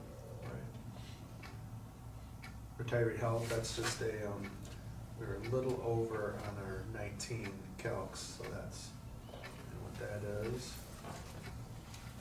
Workers' comp is trending up a little bit. We get a little bit older workforce, and based on just the line of work, I mean, there's some activity in that category. One thing that's happening, this will be another trend that happens throughout these budgets going forward, is see the defined contributions category, especially in police and fire. You'll see that this next year. Those going up because the new employees coming in, they're getting a 401k style benefits, so it's not that those are benefits per se are more expensive, it's just, but we've talked about that, how it's just the conversion of benefits going forward. Just looking real quick here. Uniforms, I mean, you're gonna have new people, you gotta put them in uniform. R&M vehicle. Just doing some trend in the Yeah, office. so now more people on the road. Yeah. We've actually held that gas and oil number pretty constant, been conservative on that, just because again, we could be subject to the pricing fluctuations. Are you adding patrol cars out there? Well, no, actually, we're not. Okay. When we, you're talking about the number of vehicles? Yes. Yeah, no, it's a one-for-one switch. Okay. When several years ago, we did a complete inventory of all the vehicles that we had in our fleet, and there were just too many of them. Cars that sat out there that didn't get used, there were, you know, and because of that, we experienced problems, and then when you do try to use them, there's expenditures in terms of repairs. So after that evaluation, we sold a pretty fair amount of those cars that were not being used. And now, and got the fleet down to a manageable point where we can, you know, monitor mileage, we can expect to get, you know, close to 100,000 miles out of these patrol cars. And it'll be a one-for-one switch. When we bring a new one in, we'll move an older one out. That way we don't have extra cars sitting around, we're not spending money needlessly. Right. And with the newer people, some of them run 2 shifts, some of them don't. So now basically all the cars will run 2 shifts. So Okay. that's where your additional mileage, additional gas use, additional maintenance, because the more use it, the more we maintain, the more gas and oil. More efficient. It is, it is. Like, we had patrol cars parked under the islands up there in Liberty. I never noticed till I was walking in Relay for Light. You literally couldn't see the vehicles, there was so much dirt on the windows, they'd sat there for so long. We had one winter, 23 batteries got replaced, it just, you know, it just was one of those things. The car needs to be driven too. They were good vehicles, Yeah. right, but they just, when they reduced the workforce by, you know, 17 people, you know, or actually 27 people, you know, 17 retired and 10 got laid off, and nobody pushed those patrol cars anybody, they just sat there. So it just was a decision to be made, but it was made, and now, like I said, it's running a lot more efficiently, and you got, you know, 2 people per car now, so. Yeah, let me go back to the vehicles for a second. There was 108,000 you proposed to spend on them. Are those Tahoes, or there's gonna be the Tauruses, Ford Tauruses? I talked to you briefly. Yeah, ideally it'd be the Chevy Tahoes and 2 of them, and then 1 unmarked car, because we have So the unmarked car. small fleet of Detective Bureau and unmarked cars that we need to also Is rotate. it your intention to switch to Tahoes from the? It is, you know, Taurus side? we previously bought Ford Explorers, and the reason we did that was because it was cost effective. You could buy those cars for $26,000, and they were good SUVs. Ford has since raised the price, and the difference between the Explorer and the Tahoe is a couple of $1,000s, and for the amount of car that you get, it's not even a comparison, number one. And number two, the resale value is incredibly higher with the Tahoes than it ever would be with the Explorers, so it just makes sense to buy those cars. And talking to the officers, I mean, that's their office, all, their shift and everything, and they prefer the Tahoe. There's more room. More room and Yeah, everything. it's just a more solid car, you can just feel it when you're driving. Is that all-wheel drive or four-wheel? Four, yeah. Four-wheel drive, okay. The Tahoes? Yeah. Yeah, they're four-wheel, I think they click on Yeah. four-wheel drive. Okay. It makes a lot more sense to buy them than those Explorers. The Explorers, For a few dollars the Explorers more. worked, you know, and they were a good vehicle, especially for the money. But now it just makes sense to buy these Tahoes. I agree. Bigger bang for your buck. Yeah, for sure. And the resale value, like I said, is much higher. Yeah. They seem to last longer than Explorers. Yeah, because I they're guess just, the maintenance costs. they're just more substantial, they're just a better, it seems to me, just a better built car, Yeah. stronger. Yeah, I knew you. Yeah, when you buy them, do you piggyback off like the county, cause they? We buy, yeah, we buy, Tahoes. we mainly buy from 3 different places, either the state My Deal contract, Oakland County cooperative bid, or Macomb County also does cooperative bidding in terms of vehicles. And different contracts offer different vehicles, so we'll look at all 3 of those depending, and then look at what we're interested in buying and what prices they offer. Like, the Tahoes come from from one particular bid, and they won't appear on the other ones because that particular dealership gets the contract for that particular car Okay. in the state. So. Oh, really? Okay. Yeah, so we'll buy them from whichever contract makes the most sense for us. Have you, and I know you haven't had Tahoes long enough to know the maintenance costs on them, have you talked to other municipalities that have Tahoes, and I guess compared to the maintenance on them, the question I was wondering, are they cheaper to maintain than the Ford Explorers? Yeah, we haven't had a whole lot of, Mileage. yeah, we haven't had a whole lot of trouble with the Fords. I don't expect we'll have a whole lot of trouble with the Tahoes either, and I'm not aware of any other agencies. Wasn't there a recall on the Explorer way back when? There was for a- the exhaust? Yeah, there was, and that was that, those were all fixed at no cost to us. Right. So there was no, Recalls yeah. and replaces. Yeah. You look at the monthly bill payment, we pay Suburban Ford more than we do Longhammer. Yeah, but I think we only got maybe 1 or 2 Tahoes right now. We have 3 now. 3, we're just starting to get into Yeah. them, so. Yeah. But they're both American-made vehicles and Oh, yeah. they're both good, you know. But you never know also with the manufacturers, what's gonna happen from year to year, you know, I mean. Yeah, okay. So, you know, the Ford Crown Vic was the police car for a whole lot of years, and then all of a sudden Ford said, you know what, we're not gonna make them anymore. So was the Impala. Well, and part of what happened was everybody panicked and said, how are we gonna do without Ford Crown Vic? So there were a number of agencies that said, we're just gonna buy them up and we're gonna stow them away, and then we're gonna use them as we need them. And that caused some of what Gary was talking about, dead batteries, dry rot on tires, you know, rusted brake rotors, all the rest, it was a horrible idea. Right. Caprice, Chevy Caprice was the ultimate police car. Caprice, Yeah, for sure. And they went to the Impala, and then, I don't think they make either one anymore. Now we're going to Tahoes. Yeah, This goes in cycles. yeah. Deviating a little bit from vehicles, since you're able to hire more policemen, is there any more thought to the Waymaster? Well, ideally, what we may do, and it's gonna take us some time to get ramped up here, Right. especially with the way recruiting goes, and we're gonna close applications here in the next few days, and we don't have the number that we had hoped for. I mean, we have a fairly decent number, but we don't have the number that we hoped for, and then it's gonna take time.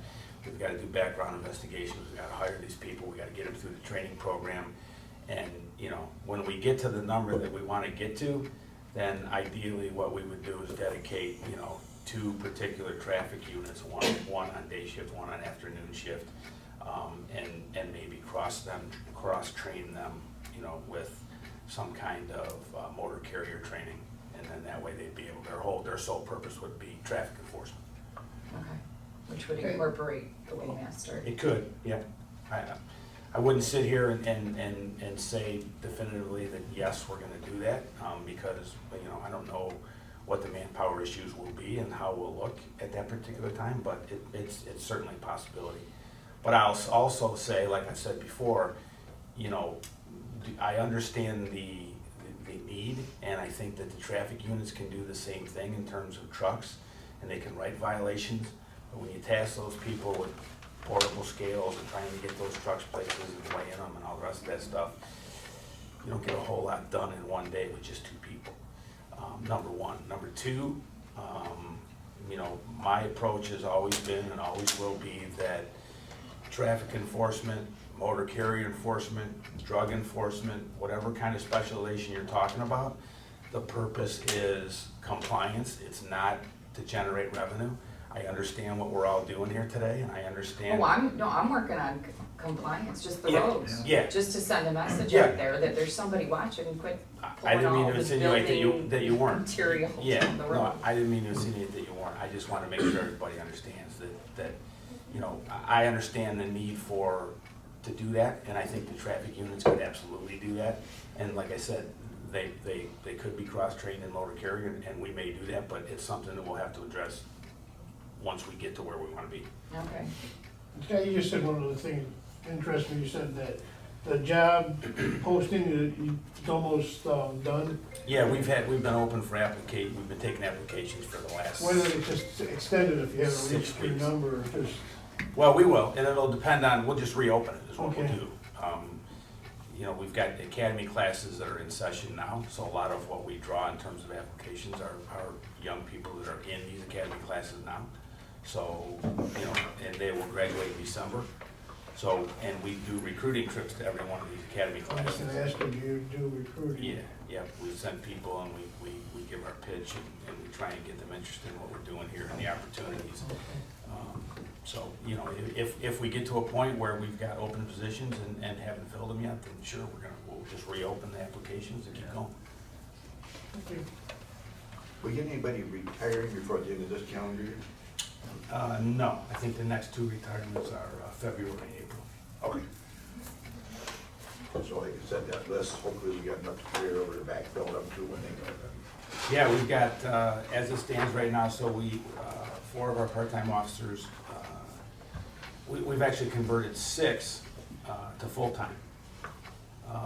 2 to cover retirements that took place this year, and 4 of the 9 positions created by the SAD. Okay. So we've got 1 part-time officer left. So we need to fill 5 more full-time spots right now just to satisfy the special assessment. And you'll see in the proposal here to eliminate the part-time positions, that will create 3 more full-time spots that we want to fill. So ideally 8 more. The 1 part-time we got, he doesn't want full-time, correct? No, we're still talking about that. Okay. We're still working on it. I'm talking about it in a couple of years, but, Yeah, but- I've talked to him several times. He's retired law enforcement. He retired actually from Wayne County. Right. I think he kind of likes his part-time hours. He's good at what he does, but it's. Yeah, and I told him, I said, you know, we want you to stay. We'd love to have you, but we need some full-time people. And so we'll see what happens. And then next page 26, one of the largest changes at the bottom is the 97-107. If you harken back to that sheet with the capital projects, that's where those are coded. So that's what we'll code all the activity for the HVAC upgrade, the painting of the police department, and the carpet next year. So we've got some projects to undertake next year. People, let's give you time, Chief, to just. Yep. To hit his, this is really kind of a strategic plan. It's nice the way he's laid this out. Just want to give him time to walk you through that. So, in 2019, considering the funding from the special assessment, which we didn't use until most recently, we were funded for what would have been a total of 66.5 full-time equivalent. I say full-time equivalent because it's actually 61 full-time positions, 5 part-time positions, and 2 that we would have filled with drug forfeiture money, which would have taken us to 68, 66.5, because 5 part-timers equals 3.5 full-timers. In actuality, what we had was, we had 57.5, we had 53 full-timers, 5 part-timers, and 1 officer that we had funded with drug forfeiture money. So in 2020, you know, the proposal is basically the same. It'll get us to 66.5 full-time equivalents, and that would include, that was if we were, before we actually filled the positions funded by the special assessment, that was the proposal. We would get to 66.5, and that would include 5 part-timers. But once we were able to do that and got to the point where we had moved 4 of those 5 part-time officers up to full-time and only had 1 left, this is a unique opportunity for us to get to where we want to be in terms of full-time employees. So, you know, the proposal is to take the money that we would use on those 5 part-time positions, and then a few extra dollars, which we will take from our overtime line, because we believe, you know, with the extra bodies and the full-time positions and the way scheduling works, that we could certainly absorb that extra $15,000, which would take us to 66 full-time police officers, no part-timers. We like the way that looks in terms of scheduling, you know, with contractual obligations in terms of vacations and comp time and things like that. And it also, what it does for us, it's an opportunity for us to recruit people to these full-time jobs. It's hard to get, when we say to somebody, we want to offer you a part-time job, and, you know, with the idea that looking forward towards full-time employment when the opportunity presents itself, and somebody else comes and says to that young person, or however old they may be, qualified person, and says, I've got a full-time job for you. There's no if come, there's no maybe, there's no somewhere down the road. We lose out on those people. And so we've lost out on a number of qualified and good candidates because of that. We've managed to still attract some good candidates as well, but we would rather not have to fight that battle. So we see this as a unique opportunity to do exactly that, at no cost to the township. I think that, you know, these, when you get these full-time employees, you know, not that our part-timers haven't been and weren't dedicated, but I think you get a full-time employee, they're in for the long haul. You know, they're dedicated, they wanna make this a career, they're gonna stay here, and they're not just getting a part-time wage with no benefits, and when somebody makes them a better offer, they're gonna jump ship, and then we gotta go through the whole training process again, and spend money getting them on board and all the rest of that stuff.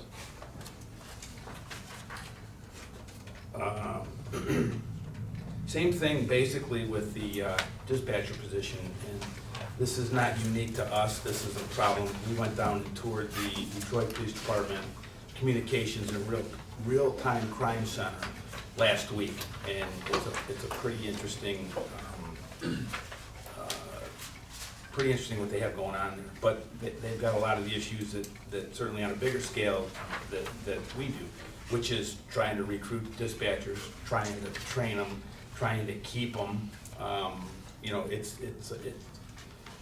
for years, it's been a fairly hard thing to do, and it can be a transient job because people get into that job and they realize that it's not what they thought it was gonna be. You know, and I hate to do this, but when I first started in police work, I was a cadet, and part of what I did was dispatch, and you know, somebody would call and you'd write it down on the run card, and you'd send it on a conveyor belt up to the person who was dispatching, and they'd press the button and they'd talk, you know, and that was pretty much it. Well, now it's, you know, computers and you know. Tell us your age. Well, I know, but I mean, that's the point. I mean, it's a way different job now, and it's not an easy job. They've got a hard job on top of what they listen to and hear and deal with every day. So, anyway, right now we're funded for 11 full-time dispatchers and 2 part-time dispatchers. So we've been fortunate because we've filled those part-time jobs with people that have retired from here, and so they've been able to work 20 or 28 hours. But again, so that sometimes prevents us from attracting, you know, the full-timers that we need. We also have scheduling issues because they can only work a certain amount of hours every week. If they're in the pension system, they can only work 20. If they're not, they can only work 28. So, you know, we've got people that they can work 2 full days and maybe a half a day. So now we've got to bring somebody on overtime to fill the other half of that day. So it presents scheduling problems. So what we'd like to do is we'd like to eliminate one of those part-time spots to get us to 12 full-time dispatchers. It gives us 4 on each shift. It allows us to be able to help to have, you know, schedule 2 people in the room at least every day. It allows for vacations and other obligations in terms of time off. We don't have to deal with those scheduling problems. We believe that we can reduce our overtime, you know, with the small amount of money, the extra money that's gonna take us to do this. And once again, we've had several of them leave recently. We had a part-timer that was gonna work full-time, and then she ended up resigning on us, you know, for her own personal reasons. She left, so we're actually down to 9 and 1 right now. And we're in the process of hiring 3 new people, 2 full-timers to get us to 11.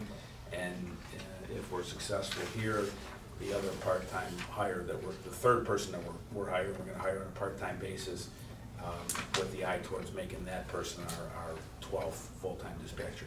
So we'll get them all involved in the training program here in the very near future and get up to speed as quick as we can. I think going back, talking about dispatch, does the fire department kick in any money? No, but that's a good idea.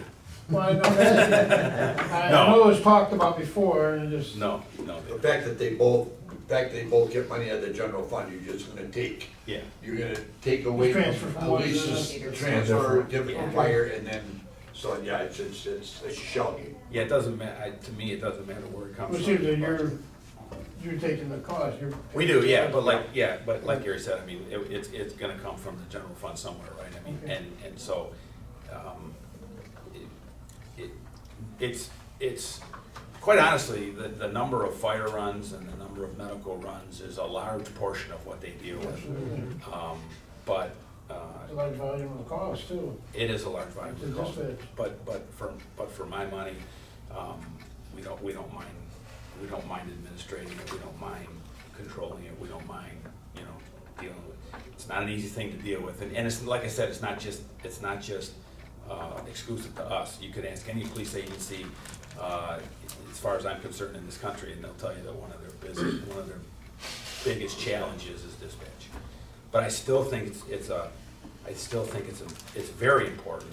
It's a hard job. I think it's worthwhile to have here in-house. I think they do a terrific job. They know the community, they know the people they're working with and for, and they know ins and outs about this community that some regional dispatcher could never know.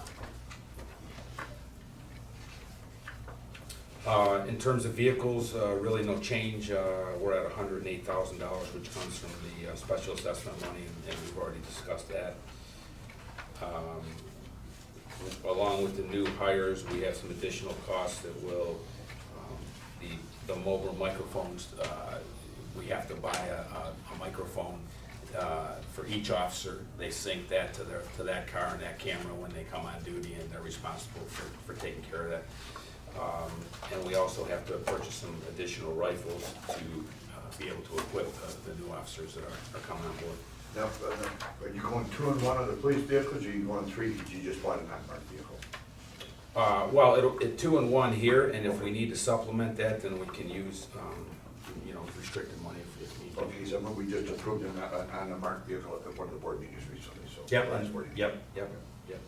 You did, and what happened was there was actually some additional cost. I think we were over about 6,000 and some change, and we made a line item transfer to cover that extra 6,000.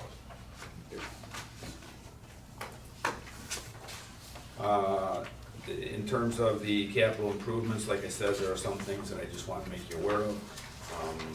The paint, like Derek said, I mean, that place hasn't been repainted since 2001, since it opened. It's in need of some attention. Is that lead-based paint? You know? Geez, I hope not. No. I don't know, it's built in 2000. Post 1978. 78, It's okay. not lead-based, yeah. Yeah, I hope that's what. Yeah. Scott, the only thing that's HVAC upgrade here, it's 70,000, and on the approved sheet is 40, so the 40 is a revised number? It is. The original was, I think, roughly $68,000 was the estimates that we got. We did spend about $12,000 in restricted money here recently to make necessary upgrades that we had to do right now. So, I think with the $40,000, we can get to where we need to be in terms of. Okay. in terms I of the just saw that upgrade. difference, right, okay. Yep. And then the carpeting, like Derek said, I understand it's an issue, pretty much township-wide. Again, I believe it's the original carpeting from when the building opened, so. We try to do the best we can in terms of, we get somebody in there to clean it once a year, and so we're doing the best we can, but it's in need of some attention as well. And the 60,000 is the entire interior of the. Yep. Okay. Yeah, we had we got one of the floor covering, local floor covering companies to come in and give us an estimate. That'll Cover cover the paint, same as the paint? Yep, Okay. yep, that'll cover the whole place. Good. Carpeting squares or, Yeah, Go. yeah, Those are nice. I think commercial, that's the way to go. Yeah, It just for sure. seems like everybody's doing that, the Yeah. squares. Yeah. Then you're gonna rat hole a few, stick them back there, and if you get a bad spot, you pull it up, replace it, and Yeah. and they're all back to the same Yeah. color again, so, good. And then we were asked to provide the potential retirements in 2020. This is a list of people that could retire. I think we're probably looking at 3 of those realistically. Is Belling retired? No, I don't think he'll retire. I see there's another thing next to his name there, so I thought that meant he was retired. Yeah. No, I think he'll. Tell everybody said that, he'll laugh. Yeah. I think he'll stay at least through 2020 and maybe a little bit longer. Good. We've got a couple of midnight officers, I think, that are ready to pull the plug, and I think those will certainly go. I think the rest of them are probably good through 2020 and beyond. Good. Good. The other two parts are just explanations of what I talked about with the dispatchers and the police officers, in terms of the hours and the money. Scott, did you, I haven't seen your, you wanted an emergency coordinator. That was in 2019, if you remember, and then it was brought before you, the new hire with qualifications, and you guys approved that actually at a board meeting this year. Yep. But we didn't, When the But SAT was. but he's We not didn't- working yet. no, because of- we did not make, he'll begin on November 4th. Okay, So so. we let's didn't wait. make, we This didn't, Monday. yep, we didn't make the hire until we were given the go-ahead after the Court of Appeals. So, and thankfully, the approved hire was still available, and we're looking forward to having him on board. I've talked to Matt Covey, and everybody's ready to hit the ground with their feet moving. Is he gonna be stationed in the police department? Yep, yep.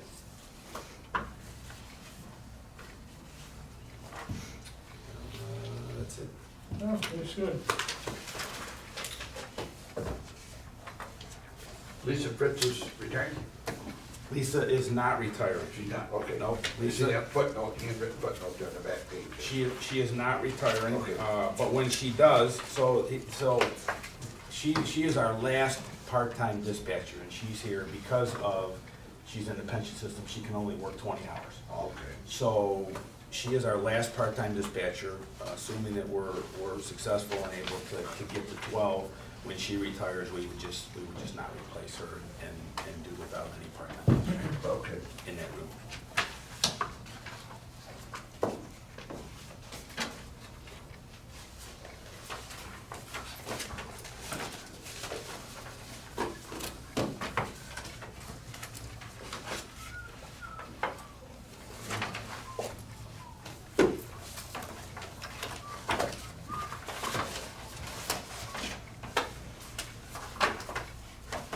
Scott, do you remember the Waymaster who tried to impound the cement mixer when it was full? Yeah. He tried to. What was it? Really? He did. We had a motor carry guy It's stop. about $300,000, Yeah. that cement would have, Pardon? we tried to get that impounded until, I don't know if it was you or Jerry stepped in and said, We also had a motor carrier guy that stopped the funeral procession as well. Serious? Oh, yeah. You can't make that stuff up. no. I couldn't remember if you or Jerry that was telling me just about the Waymaster. He was trying to implement a Cement mixer. Yeah, full cement concrete mix. on its way to a job, he tried to Yeah. impound it. So what happens when you impound it and park it with all that wet cement in it? Just It gets- Keep it rolling. You have to, right? The more you And turn, you're the not hotter it making gets, any the hotter profit. it quicks, the quicker it sets up though. That's the bad thing about Just a that. disaster, though. I saw a couple times when they pulled into job sites where they got buried right there in the ditch and they had to dump right, just unload the truck right there, because the wrecker couldn't pull it out full, just to get just. I said, pull a tree right out of the ground one time, that wrecker tied off to a tree and they're trying to pull it out, he says, you gotta empty that truck out, that's it. So it off Oak Hill Road, they dumped 11 yards of footing concrete right there in the mile. Nothing you can do, it just, it happens. No, and we do, and there is, I don't know that there's any more of a problem in this community than there is in any other in terms of trucks. But, it's a problem everywhere. There are a few locations in this town where, we get some frequent calls about trucks that shouldn't be there, and we try and address them as quickly as we can, and they seem to be the same places over and over again. I've just noticed them lately in neighborhoods, because there's a lot of building going on. Yeah, oh, yeah. And there's some really big semis coming down. Yes, yep. Yep, and, some of them try to push the envelope in terms of weight and the load they're carrying and how they're carrying it and those kind of things. You get trucks all the time on Hospital Road. We had a semi come down our neighborhood block Because this it's in, flat compared to. delivering a roads hot like- tub, Yeah. and then it got stuck. Oh, yeah. Oh my. And then it cranked, it was, I'm like, oh my gosh, these guys are not supposed to. We did a big remodel, 3 houses short of the dead end of Lake Angeles Lane that was back in the 80s. And a semi come down with skylights about 4 o'clock in the afternoon, he pulled down the road, and it is a 1-lane driveway is all it is. he got all the way back down there and got to the end to deliver the skylights, so like 4 or 6 skylights. And so we're leaving, so we left, and Dad said he got out of there like a quarter after 9 that night. Yeah. You had to back out, there's no Yeah. turnaround, you had to back out, and there's, Curbs, oh. One of the first things that somebody asked me when I got here was, is what we do about these roads, and I don't wanna open any wounds here, but, you know, my first answer was, you know, don't have garbage trucks drive down 5 days a week, you know, and I think what you guys have done is gonna go a long way, Preserving. to address that. It's Like not Gary, gonna- it's not like gonna- Gary said last night, it's not gonna fix them tomorrow, Right. but it'll certainly help moving forward. And when you do fix them, Yep. longevity of the road. Yep. Because it's basically, if you live there, it's on your dime. Yeah, You gotta pay to fix it. Yep. I think- Either recap, tear off, rebuild, whatever it is. you Yeah. gotta pay for it. I think it's huge, I think it'll go a long way. I remember moving in about 10 years ago, and I'm sitting in my living room, and for some reason I was working from home at that time, and just seeing the trucks, I'm like, that's another one? Oh my gosh, that's another one? Oh my gosh, that's another one? Every day's Really? garbage day. Yeah, They must have a lot of garbage in this area. we have all dead-end streets on Hospital, so there's garbage trucks backing down those streets all day long. And again, and that's not an attack on the garbage truck. No, it's they're doing their job. No, it's not. And it's anything, any type of large vehicle Yeah. whatsoever. Yeah. They gotta back down. Yeah. There's no way. 3 a week, How many garbage services rather do than we 15 have? or 18 a week, it's a big difference. It's a big difference. We have, those roads aren't constructed like No. major roads either, Subdivision streets subways. or glorified driveways are right there. The sections where you come off the main road and go onto the side roads, there's no road there anymore. No, It's gone. I got a call a couple of years ago, about 3 o'clock in the morning, we had a barricaded gunman, so I got dressed and went to, I can't remember what street we were on, but I got dressed, we went out there, we called Oakland County, the SWAT team came out to help us. We were standing in this parking lot on this small side road, and all these guys dressed in camo and a bunch of cops standing around, we got a perimeter set up around this house. Here comes this garbage truck. Pulls in, like exactly what you guys were talking about. Pulls in like this, backs up. I'm like, whoa, hold on a second. beep, beep. Go with the beep. We wanna put some guys in the back of the truck. There you go. Like right on cue. Can we just jump on the side? Just gonna pull us down by the house down We'll go in undercover as garbage man. there? There is a barricaded gunman, so Yeah. just stay low. Mason calling in sick, bye. Yeah, so the county's dragging truck home. Yeah, right. Take the rest of the day off, we got the day. Yeah. Yeah, you can secure the whole. Yeah, all the garbage trucks are. All 5 in a row, just like. Yeah. Red, green, blue. So if anybody has any other questions, by all means, you know, call me, send me an email, I'll be happy to answer anything that anybody. Thanks, Scott. Yeah, thank you, very good, Thank you. very thorough. Speaking of the garbage, I got a robocall this morning at 3:21 a.m. Oh. GFL? Yes. Yeah, I did I just too. got one about an hour. Did you sign up? You beat But Carrie. yeah, I've already signed up. I was messing around last night and they called me back. They did, was it a It was- machine? It was It was a person. machine, and it was a Yeah. recorded message Recorded message. saying, you know, just, we're busy, just please be patient. They give you a Yeah. website? Usual stuff. 3 in the They give morning. you a Three- website? Yeah, it 21 did a.m. everything. I finally said, And I I'm not got listening up, to this you know, anymore, 'cause I'm I- done. I think it was, I Don't wanna get say it was calls like about that 12. often, so I got, then I saw the Last 586, Sunday. so I got it, I thought, oh Sunday. no, my mother-in-law. Yeah. Then I get Five breaks or robo. whatever. Oh, yeah. Done. I don't know how mine worked out, but my Yeah. garbage, Yeah. my contract with, When- I think it's with Waste Management, I think it goes till Whatever March reason. 30th. There Just was by a chance. waste management truck in our neighborhood this morning, so I was thinking, so they aren't taking any of their customers.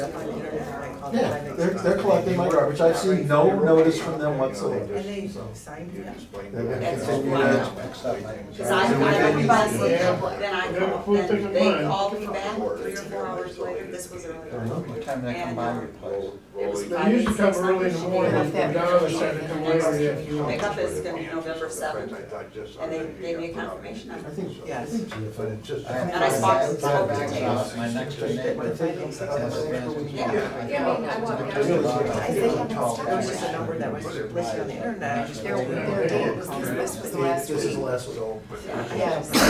they're not I set didn't up. either. And I told people, just say. But I wonder if they, did that because of all the people complaining last night. I don't know. So I figured they'd- 321. Yeah, it was. That's not gonna make them happy. No, that's Yeah. why I'm thinking, oh great, now we're gonna get calls. Say 3:21 But AM. did- was it ju- I'm already what signed up. numbers did they have to do the robocalls? Like, you were already signed up, so who were they calling? I know, they had Everybody no, on their list. they had nothing from me except what I did last night. I never you reached got- out to them whatsoever. But you got a call, I did get a call based on what we were doing last night at the meeting. so yours did eventually go through. It never, they must have had my number because I was on the site. And I said I was from Waterford. Because remember, there was that section, if But you're did from you, Waterford. wait, click here. but did you have to put in your number? They had my address, and they had my phone number because that's what I was in there with. Okay, but you never knew if it went through, but it had to have gone through for them to have. To have my number. I never reached out to them Okay. before last night. All right. Well, that answers that. Yeah. Sometimes it's, testing the water is like. And we were 586. I was just talking with Kim and she was 586, and I talked to somebody on 586. I wanna say mine was 586 too. And I called the 586 number and I got right through, it was a Sterling Heights number, but it was a different number than what that they had provided to us, but they still were able to sign you up. 586-772-8900. Right. 12 hours I was ago. gonna say, there So it was was 11 o'clock last Joan to night. come a in, Gary? different phone number before You want Joan to come in? one that they provided, and so this is like, Sure, again, why not? you know, She's right out there. Yeah, that's just it, like, the average person. Yeah, if you can't get through, you do a little Because I bit called more and left a research and message, find but I out. left my property address too as well. And Yeah. then they called me back 4 hours later. So they put that portal in Yeah, within the from first Roseville, day, so We've they heard Yeah. complaints about it. 586-772-8900. a specified phone number, but it Did you just- get a robocall this morning? See, I did it the old fashioned way. I asked them to email me Send the check. an invoice, and I just wrote a check and mailed it all back. What was that? And you didn't get no phone call 3 o'clock in the morning. I've already signed up. I got changed. I guess they just. Like some everybody days, else- I can't believe you got a check, I can't still believe you write checks. I said, why, your mother's retired from the post And I office. got. Now, she's retired from the post office, he's gone. Because if you The were pension coming in. leaving a message. Well, I got a confirmation number, because I always say, November 7th. Do you want your confirmation number? I said, yes, I do. And I wrote her name down after that, so I have that sheet. I remember when they went from 3 to I 4. wrote it and down. all of a sudden, it's a 30 degree. Nancy, It's a- That's Gary Stowe sent the check Planner out. at work. It's a pen. She said, I went there. I know it's 30 degrees, something I'm that's glad. I took it out because it was the last day. Number there was your pocket. Back then they were weekends, they were worse than Yeah, so. And then she got. I remember my dad saying when we had the finance restaurant, I had 60, we had 64. So silver coins in the hand. If I had the extra money to buy all your beans, Rod didn't pay us in half dollars. But it We haven't gotten a chance to raise, He because I've said, been buy all the waiting. quarter and half dollars, you use him and So that silver one, I said, "Hey, you said it." we had, Yeah, I mean, it's like one of those things. we just had 2 bags out, but I've noticed down our road, they had all their yard bags out. That's She good. really stepped in. 28 W a week in silver. It's about plus Mercury dimes in there, You know all what I mean? that. Yeah. Sometimes too, it's just Yeah, like- all And I was silver in coins. apartments from what I've heard, you know, water and sewer, people at the counter before explaining. Then it'll be In eliminated. this case, if they can get it over the line, I know assessing, I'm sure parks are, you know, Chamber and treasurer. Yes. Square on Program. I mean, you know, the grand I'm a parade, you know, regimented it's dude. gonna be I bought lightsabers in for Barbara and I got heat. the theme. Okay. Yes. And that was what, When is that? Sure. January 20th or 23rd? Okay. Bob. Yeah. That sounds fun. Well, if you want to look up, we're sitting out this tape right behind you. This is the first thing on the list, Mark. It's the big reveal. It's a big reveal. Get to that. I guess it's the second one. Seems to be the trend. Sure does. But like I say, though, we have good room for that. No? They're going around. Okay. No, this is my. That's fine, that's fine. It has They the don't give away hush-hush your copy. secrets. Oh, yeah, there's secret stuff in there. You don't even have, I have the round one copy. Oh, well, you know what, I didn't change anything. And it's already Yeah, made. so- Oh, okay. That is. That's an easy one. Everybody wants round one. And Page did you get two. one more? Yep, I'm good. Oh, you just leave them there again. So I just wanted to show this to Joan first time she's going to see this. So the library is kind of half the way down there. We've got expenses over revenues, about 200K. Driving that largely is some capital improvements, investing back into the library. The supervisor felt comfortable with that, largely because, you know, I have a pretty good fund balance position, Okay. you know, the 1.3 based on annual expenses, so that's a, you know, a solid spot to be in, so. What's the percentage that you're recommending? Is it 35% at this point? 25 to 35 is like healthy and really good, and then 10 to 15 is when we start to get your amber Oh. orange. That's not the library. An Amber Alert there. Yeah, Okay. amber alert, All right. from the budget department, yep. And then this multicolored stuff, if you wheel back to the second page of that, the library is positioned down there. Oh, So the orange is one-time events, and the light blue is a reoccurring item. Oh, okay. So basically yours is easy, everything is green to the far right, that's a yes. And then it shows the coding for you too, so next year, we'll give you a Yes. Oh, copy of okay. this down the line. Okay. So when this activity happens, All we'll right. post it and stuff. Excellent. So yeah, we had replacing carpet again, you know, like we just heard with the police department, carpeting in the township was put on hold for a long time, so this is part of the carpeting at the library. Okay. We're replacing some exterior lighting, Yes, yes. so that's on there. Mhm. Some self-service checkout computers, looks like there's 3 of those. Yeah, you know, we just have, it's been hovering at 40% of the transactions go through those. We were talking about that the other day, I wonder how much goes through It does. one. And still we have always a little bit of a line at the desk, but people who are waiting for their turn for the more complicated transactions. It's kinda like at the grocery store. Yes. Well, if you don't wanna wait, go right there and do it yourself. Yes. That's good. So, And then, some seating, some furniture. right, right. I'm hoping to entice the friends to, come up with a really great fundraiser for that. We have some in the fund balance, so I'm not worried about it, but I thought maybe that would be an incentive. Give them a target. Yeah, Yeah. exactly. You notice that 271, she's talking about the friends. Oh, yeah. So that's a different, rather than the regular library fund, that's the donations part, and that's the Friends of the Library, who are largely a part of that. Major donor. We made note here on the cleaning contract too. Oh, okay.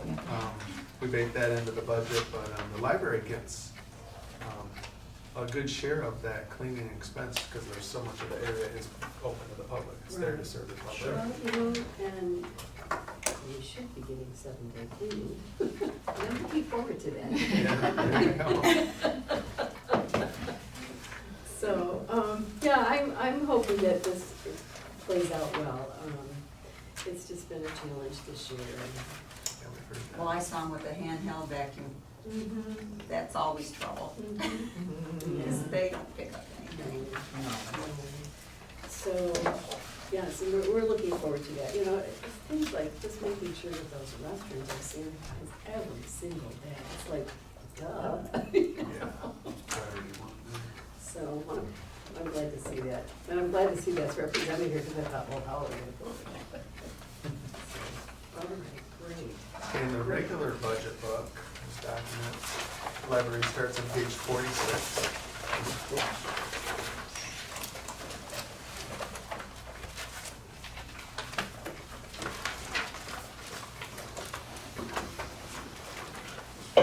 So the 270 fund is the library, this is the revenues for the public library.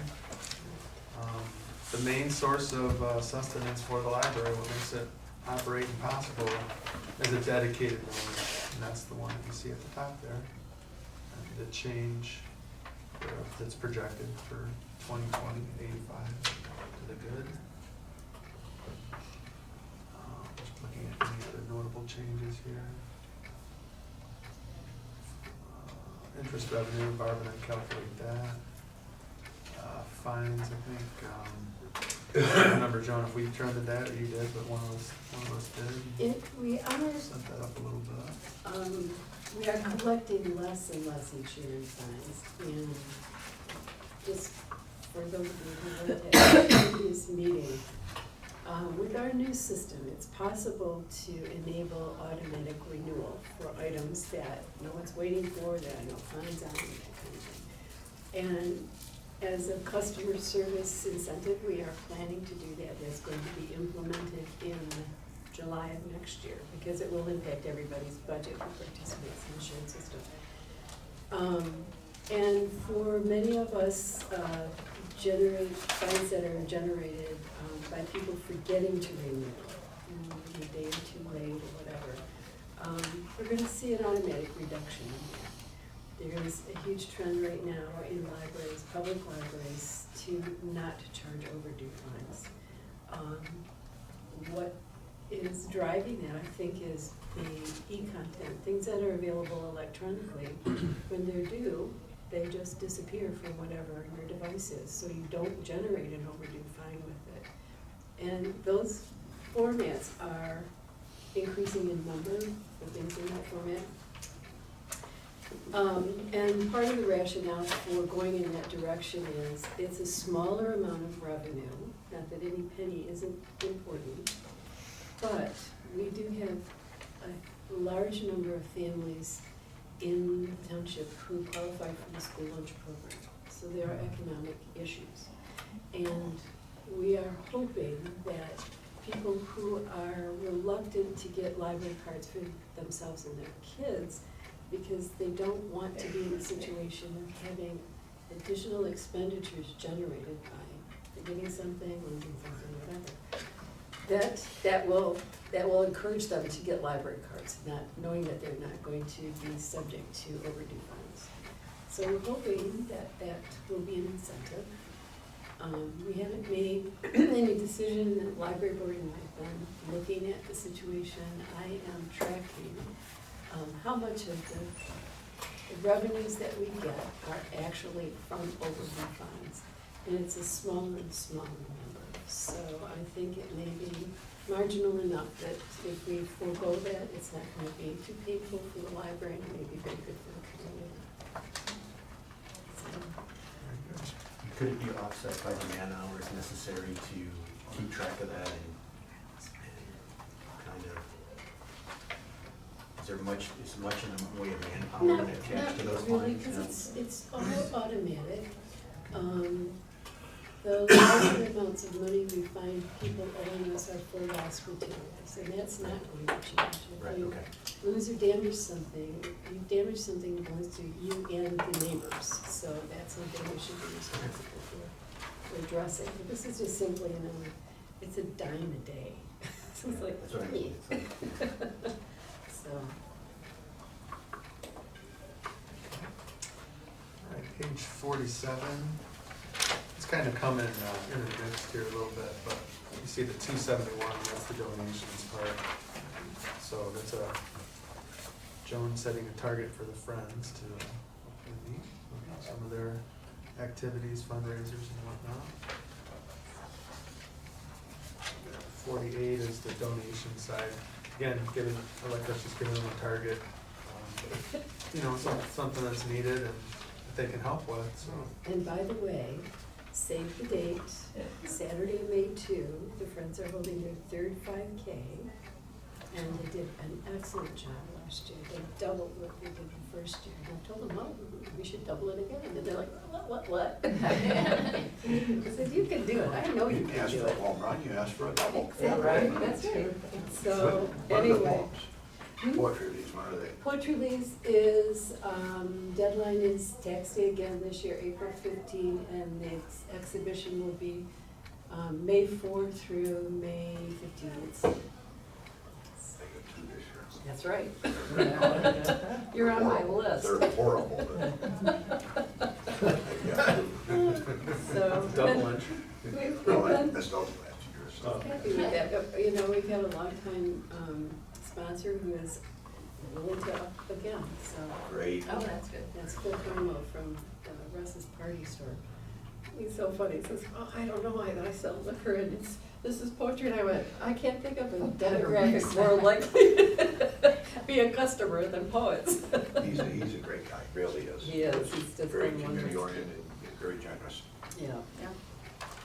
So, just an FYI, we have retired the car show. We did have the most successful year this last year, however, we have spent 8 months each year planning it, and we Wow. haven't generated enough income to justify that kind of staff hours, and it's the staff that has been working on it. I give them credit, they really stretched outside their comfort zone when they said, let's have a car show, and we've done well with it, but it's time to turn our attention to things that are more like our mission, I think, right now, so. Okay. Okay, page 49. It's the main expenses for the library. So some similar trends to other departments that you'll see in here too. Just looking for retiree healthcare, that's one where we, a little over on our estimate for 19, that's why you see a reduction. That's nothing to get used to, that will not be a, I'll very much call that an anomaly, so. Contribution for the trust, going up a little bit. And the DB retirement, and you'll see that throughout all the departments' budgets because of the, what we talked about, the required contribution going up based on the market. Draw your attention down at the bottom, services administration. So the general fund does work for, the library receives benefit from the general fund for services, and this is a partial payment in recognition of that, the 51. I want to say, Barb, what did it end up to be, 23 to 25%, something like that. Yeah. In that, so. Considerably higher. And that's where the Maximus study comes in, you've heard us talk about that, so. The library, Parks and Rec, and Water and Sewer departments receive an actual charge from the general fund, the other departments do not. Contingency, that's a number there. We have open, I should have mentioned this earlier too, we have open contracts and for a lot of the labor groups, so next year HR will be working with them. And it's only right to set a little something aside, otherwise he's got like nothing to work with, so it's not very thoughtful, so it's a modest number, it would be a modest increase, but it's there. It's in the library as well as the rest of departments that would be affected by that. What else here of note? Contract R&M building on page 50, that's some of where the projects are coded. Let's see. Oh, they're kind of all across the board. You have to pay attention to that, Joan. We got them coded all Okay. over the board there. All right. So at the bottom there too, 9710, or 97106. That's good. Your Top two. public utilities went up $7,000. With public utilities, is that lighting? It's all of them. And if it is lighting, I thought LED cut the cost. It's It's all of them. It's It's gas. It's bundled together, the gas and the water, electric arm. sewer. And I've been trying to parse that out. I don't see the bills each month, they're paid as a lump sum. And I don't know if there was a rate increase because our usage has not skyrocketed. So I think it may be a combination of a little more usage You should, and the rate itself Right, and it seemed to go up a lot. Yes. Yeah, I thought, It's more I than thought we just, did the library, the LED, a couple of years back. and- it's more than just electric though. Yeah, I understand the water Gas, and water, gas. sewer. Water sewer increase, although that's gonna jump at some point. The water, or the Water sewer. sewer. Water and sewer. Our real- Okay, just a question. But you're right, I mean, the electricity's in there too. Right. I thought it would save any money to go LED, which it does. Consumers, we've got a rate set on that for the next 3 years. What phones fall under that, utilities, right? Phone. Phones fall under that. And, They're Okay. they're separate. Are they separate? The phones are separate. Okay. yeah, and the library's on the campus one that's billed to, was that the MMRMA? Yeah. DTE, Right, a shot for that, so, and then it's water, I think are the only 3. and that has gone up a little bit Okay. too. I imagine, actually, I haven't looked at it, but the last, I feel like I have in the past, they have a pretty good water sewer bill. I mean, cause with the public coming in and the restrooms and stuff, it's pretty good charge there for that. Computer equipment, that's coming from some of Jared's Yes. upgrades, I think. That's what that is. So be a minute, talk about those. And that's the crux of that stuff. I'll turn it over to you, Joan, to talk about your. Thank you so much. Our wish list, they were all #1 priorities, so I'm glad you agreed with me. So, tell them a little about, Oh, gosh. Well, and quite frankly, we got an estimate for replacing the carpeting throughout the library. That number was just too huge. And, part of the consideration is we would have to be closed for a lot longer to get the work done. So, the areas that we're planning to address are areas where thankfully it's only been my staff who's tripped out there so far. But it's a trip hazard in some areas. We have carpet, especially where the computers are in adult services, that there's no nap on it now. It's worn down right to the backing.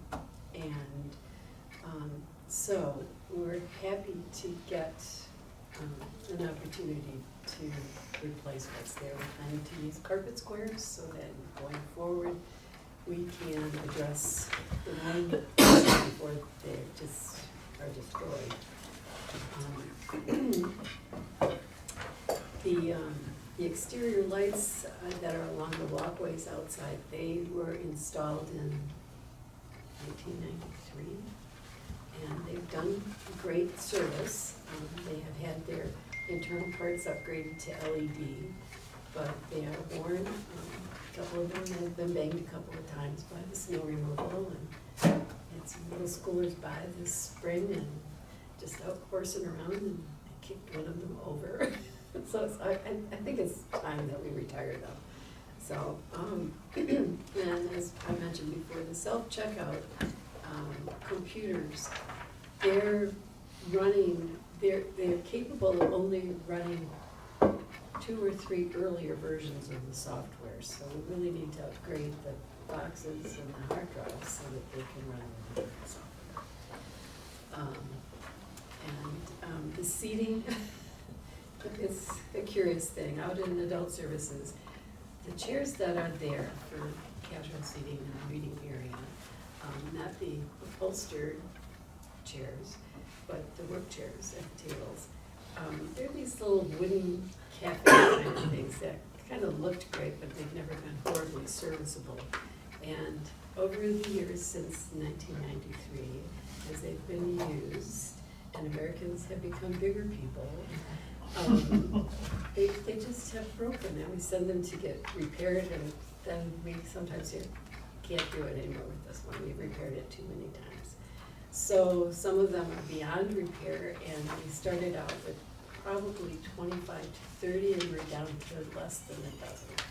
So we do need something. What we're planning to do is get chairs that are task chairs like these. They have wheels on them, and they're flexible. Because a big part of the problem is people just lean over backwards, and those little chairs, no one's been hurt yet, but. You're not worried about the wheelchairs and people racing and stuff over there, like holding drag races or something? You're getting rid of the car show, I mean, this could be the next. we have jury races, it's I'd be okay with gonna be a that. problem. Okay. You're gonna time them? Yeah. Hey, generates Give 'em revenue. That's There you right. go. That's right. I have to figure out a way to approach God about that. Let's make Waterford roads safer and help our budget, please. So, anyway, I think those are gonna be great improvements. I'm hoping to move them along, much more quickly than we've been able to in the past. So I really appreciate the support because, it's all heavily used stuff. It's not as though it's like, we just need a better look out there. That's not even a part of the consideration, so. And from a risk management standpoint, everything you said to me, when people haven't got hurt yet, trip hazards, Right. those things, Right. this is small potatoes compared to the lawsuit or the medical bills that Right. might Right. incur, so. No, that's most definitely. Yeah, and just FYI, I've had an offer from someone that they're looking into donating a wheelchair to the library. They've got an aging parent now who lives over at Lourdes, and they'd like to bring their mom over, and I said, well, gosh, we don't have anything like that, because our focus has always been on outreach services and going to homebound folks, and, so we've talked about how to implement that. I've talked with Mark about what our liability might be with that, and he quite rightly pointed out it's a greater liability not to offer that. Yeah, I'm actually surprised that we don't have that already, some sort Yeah, so, of access. right. So we'll see, and it's, right now, it just depends on whether or not this is something that potential donor can come through on, but, so. So that would provide a wheelchair for the library's use, is there? For people who come into the library and have some mobility issues, many of our Right, patrons, bring their walkers or they do have their own. Right. Wheelchairs, but, as with places like the grocery store. Yes, absolutely. Yeah, I'm so, just, sorry. so, if it enables somebody to come in and be able to use the library, all the better, so. But, on the horizon someday, I'd like to open on Fridays again, I just don't know when we can make that happen. Every time we get a little boost in our revenues, our expenses seem to match that, so. I was surprised that White Lake's closed on Sundays, Mm-hmm. and I would think that would be a pretty busy day. Well, that's why we're open on Sundays. When we were able to pass the operating millage originally, that was the top of the wish list from the community, was they wanted Sunday hours. And they are the most expensive hours of the week for us because our full-time staff get paid double for those hours. But at the same time, per hour, they are the busiest hours of the week. And so I was not comfortable closing on Sunday. And we don't see a great deal of difference in traffic during the school year, during the summer, it's all still the same. And, when we looked at the numbers, it was Fridays that per hour were the least busy. And it's not like it was a lot different, but they just were the least busy. So it's hard for our staff, man. Every time we interview somebody for a position, I'm painfully aware of, the normal work week is Monday through Thursday and Saturday. And it's difficult. So I would love to be able to offer some Friday hours, so. Joan touched on something that I think is important when you actually work with the Headley rollback. Her millage was approved for 1 mil. And I'm taking this from the 2019 budget book. In 2011, she was able to assess 0.9118 mils, and that was pretty constant. But in 2018, which is the last year listed here, the mills that were assessed, as she's saying, she goes forward but doesn't feel like she's getting anywhere, her millage rolled back to 0.8881. So she's allowed to assess the full mill, but because of Headley, she's back to 0.8881. So that is part of township's problem, but in particular, I think it weighs especially heavy on Joan's department because that's her sole source of revenue is millage. And like I said, I just feel like that's Went up a little bit, but not with inflation. No, I mean, Costs go up. actually, she's rolling back. In 15, she was at 0.9118. So revenue-wise, she's going forward, but the ability to capture that So then she went back to .90 and then .89 now, and now she's at .88. So as things go up, Right. she's not getting there very quickly. She's and like I said- creeping up, but not even at the rate of inflation. No. The cost to replace stuff.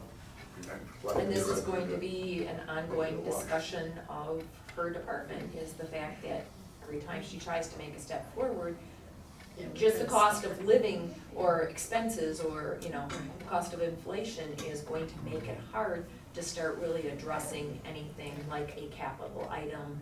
It's gonna kind of start always eroding her fund balance. Well, and we have a millage renewal coming up in 2022, and you cannot renew at any greater that way of currently collecting. Right. So, yeah, it's a dilemma. We could ask. You could ask for a new millage at a higher rate, right? No, but we could ask, well, not. You could ask for a brand new millage. We could, but I think that's a harder sell than a Well, good mill. absolutely. And, you know, we've kind of walked around the idea of a Headley rollback, which is a temporary solution to the problem because, okay, you get rolled back to the full mill and then the Headley process starts chipping away again. So it's not, we've come up with a solution. So yet. do a Headley override for the year of the election, and then the next year the rollback kicks back in again. Right, so Okay, that's where you kind of just end up with that cycle. right, It's a you just, little shot, Right. and then it wears off. Right, right. But, oh, I did have a question. Derek and I talked about it. It's a little tiny thing, but it's budget time, so little tiny things kind of have a bigger presence. The phone booth that's down by the Riverwalk, we had some vandalism just before the ribbon cutting. And we're all, you know, I think between Parks and Rec and I'm like, well, who takes care of that? Right. So I'm not sure if there's a plan for that or if that's still under consideration. Yes. I mean, it was a small thing, but at the same time, it What seems. type of vandalism?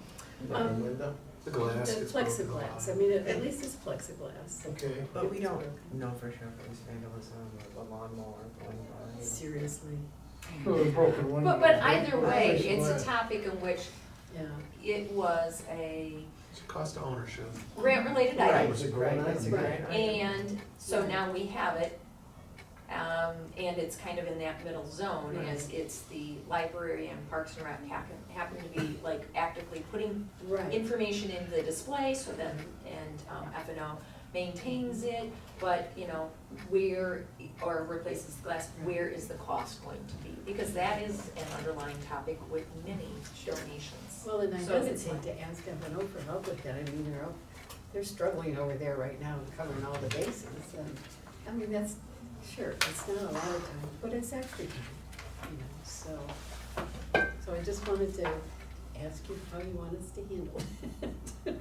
You say there's 3 entities that are involved with the FNO library Yes, and and Parks Parks and and Rec? Yeah, Parks So and Rec. 1/3's on the thing, or Okay. if not, have somebody volunteer if they want it, which they probably won't take it. Right. So you split it in 30. Well, and I It's not the just, cost. when it was my staff that discovered it, because they had gone down to take some old postings out and put new ones in.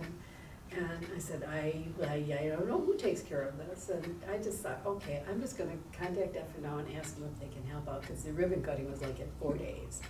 So, you know, they were great sports, and they, yeah, no problem, took care of it. But I thought, you know, going forward, we need to have a plan. Yeah, absolutely. so where does an F&O come in? The maintenance, the actual physical maintenance. Physical maintenance, Take right the now. glass out and put new glass in. Exactly, right, yeah. Right, and then who pays for the materials? You know, it came out of their budget this time, Right. so. It's just kind of, it's not the hugest thing in the world, but it is a thought for And again, me. it underscores the When point that whenever we when we accept get a donation or put something up, the Right, we thought, need to the be- cost of Oh, sure. ownership, kind of like when we, actually the sign right here, Yes. when we had plantings all around it, well, who's gonna plant, you know? Yeah, Well, DPW, Who's no. gonna We're take stopping care off of and it? watering it, like, right. it's not the end of the world, it's another thing. It's- you know. And there's the sum total of all those things, and like. Is that the thing that you want, or do you want something that's lower cost? Is it gonna hold up? Just all those kinds of questions come into play, Mhm. depending on how you look at it. Yeah. You know, worth the aesthetic way of looking at it versus maintenance and cost ownership way of That's how looking much at it. money you got too. Yeah, What's the nicer stuff you're gonna pay? Right. yeah. You know, you got a little cheaper, well, but it's got the cost somewhere. So, but it's just one of those things where it was, I don't think it's a big burden, and I wouldn't object to, you know, covering the cost of it, but it's like, well, that's one more thing.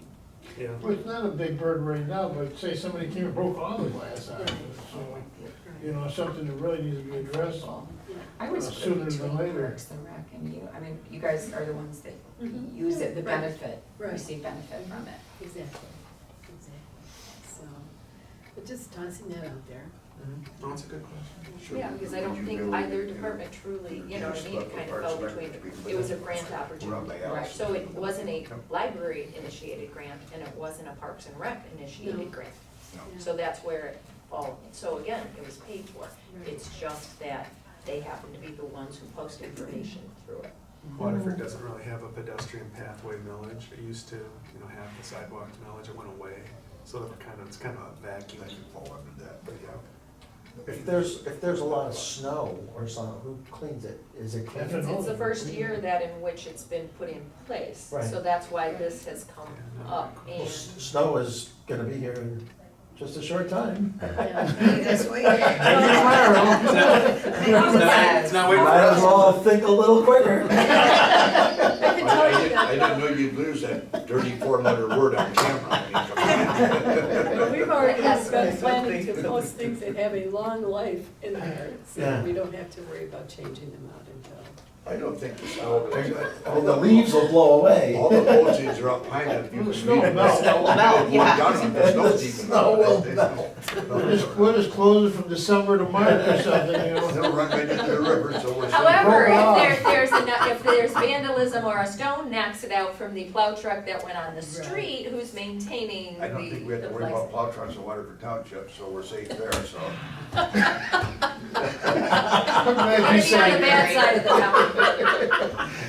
I'm glad you said, I don't want Dennis to be mad at me no more.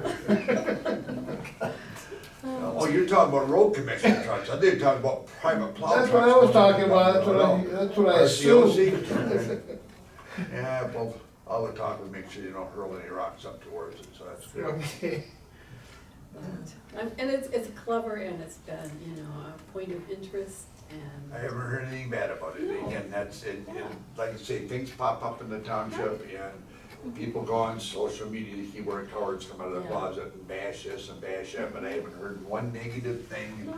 The two things on the Crescent Lake corridor, I didn't even negative, the corn stand, Yes. didn't hear one bad word about that from anybody. And nothing about negative about the phone booth, so we gotta keep doing things up and down Crescent You know, Lake. I got a solution for Yeah. shoveling the snow and getting the snow away. Community service, talk to the Yeah. courts, That's a good get idea. them over there, That's a good you idea. know? But sometimes when you do that, and again, you get union grievances because you're taking away, They're, you know, it's. Well, I understand what you're saying, but F and O is not their baby, it's the No, right. libraries It's the library and Parks and and Parks and Rec, so Right, so, That would be they're improving the private. community, you gotta do community service I someplace. despite to see a resident go on and clean out snubble around that, there are people that were on. Oh, absolutely, yeah. They do. When Invite the the- scouts to do it. When What's the that? Invite the development Boy goes Scouts in. to do it. How about the brownies There's are, the they were there last night. They went- All the energy they had, they can sing do it out. real quick. Piggyback off of They that got some to energy, the- I know that, but they sing At too some loud, they can point. crack the Yeah, glass, you gotta be yeah. careful on that too, so. Is in Oh, that was relationship hilarious, to wasn't their- it? Oh, it was that's- adorable. Oh, I was Yeah. thinking that And the the next Riverwalk. verse, they would be I've amping not up seen the those next one, plans, start but I singing assume louder that and everything- louder. I heard they were on my side, and louder and louder. So. And it shares. And to my amazement, none of them It knocked also none of our runs nameplates on off. the No. I was waiting for mine to go, Just the they grabbed it, they were too little. No, Pedestrian there was a couple of good sized ones there. complex, You were there, and then weren't you? Crow connects Yes. Oh, wasn't that hilarious? It was, Just- it was, so- and all I could think was, for what is to come on the agenda, this is a beautiful start. Yes, for what is to come, this is a beautiful start. You can't script things, that just happens. Oh, they were great. They were funny. You know, John, the other thing I was gonna talk to you about, it might even include Parks and Rec. Has ever been thought about, because you're dealing with senior citizens, and so is Parks and Rec, defibrillators? We have them. You do? Yeah, Wonderful. the first, we have one. The first one we got, the Friends donated. And then when we needed to do the upgrade, we just went ahead and got new. So we try to keep it up to spec. And people are trained to use it? Yeah, in fact, we are coming up on another renewal of CPR training for our staff, and we've just invited the trainers to come over, and, I just tell the staff, you all have to go. And, Does Parks and Rec have one? Do you know? I think there's one at the Walker Rec Center. There's a- I thought at one point defibrillators might have been put in a good number of locations.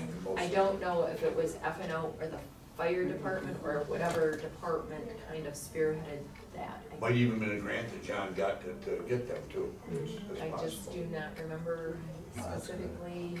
I think there's signage. Yeah, we got one on each floor here.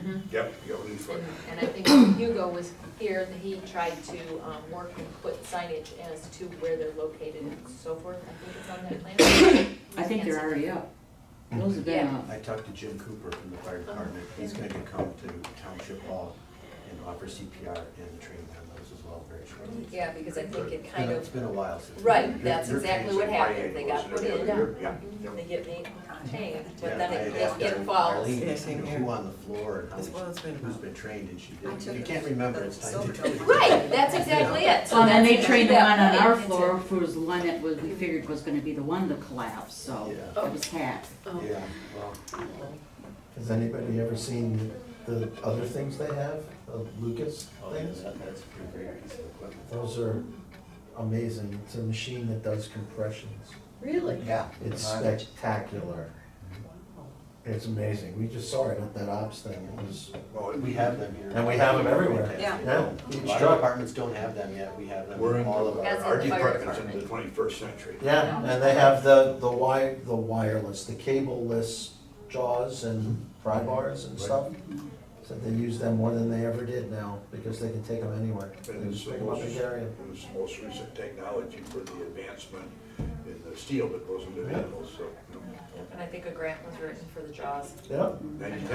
Yep, it was a 90-10. Did you take the fire on? I did. I did. Yeah, we both did. It was a blast. We had, it was, I would recommend everybody do it if you get the opportunity. It was off the charts good. It's an eye opener for sure. Yeah, it was real good. Let's look at what next year. There's pictures somewhere.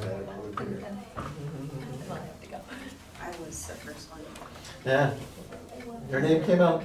They know they don't have ours.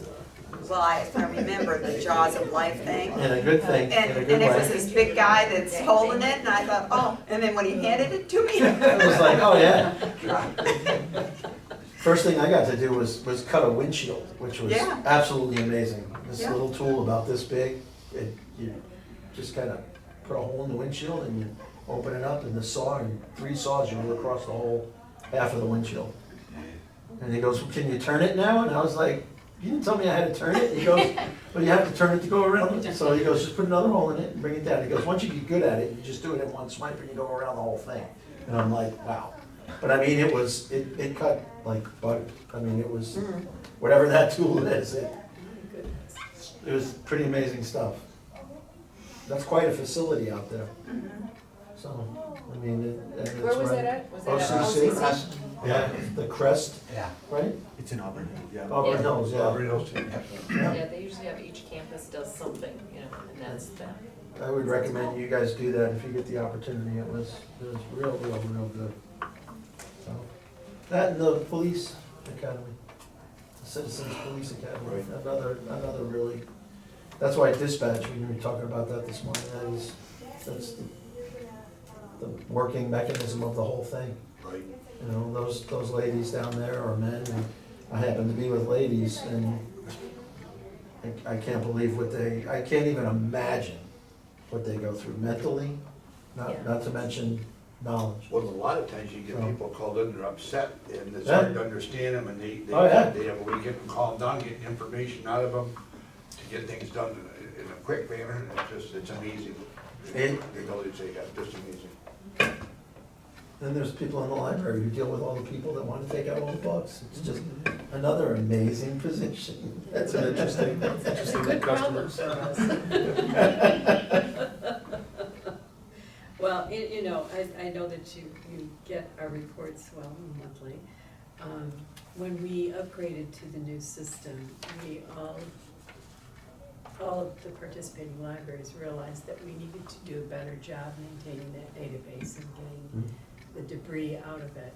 And we purged a lot of old records, and so our card holder number went down.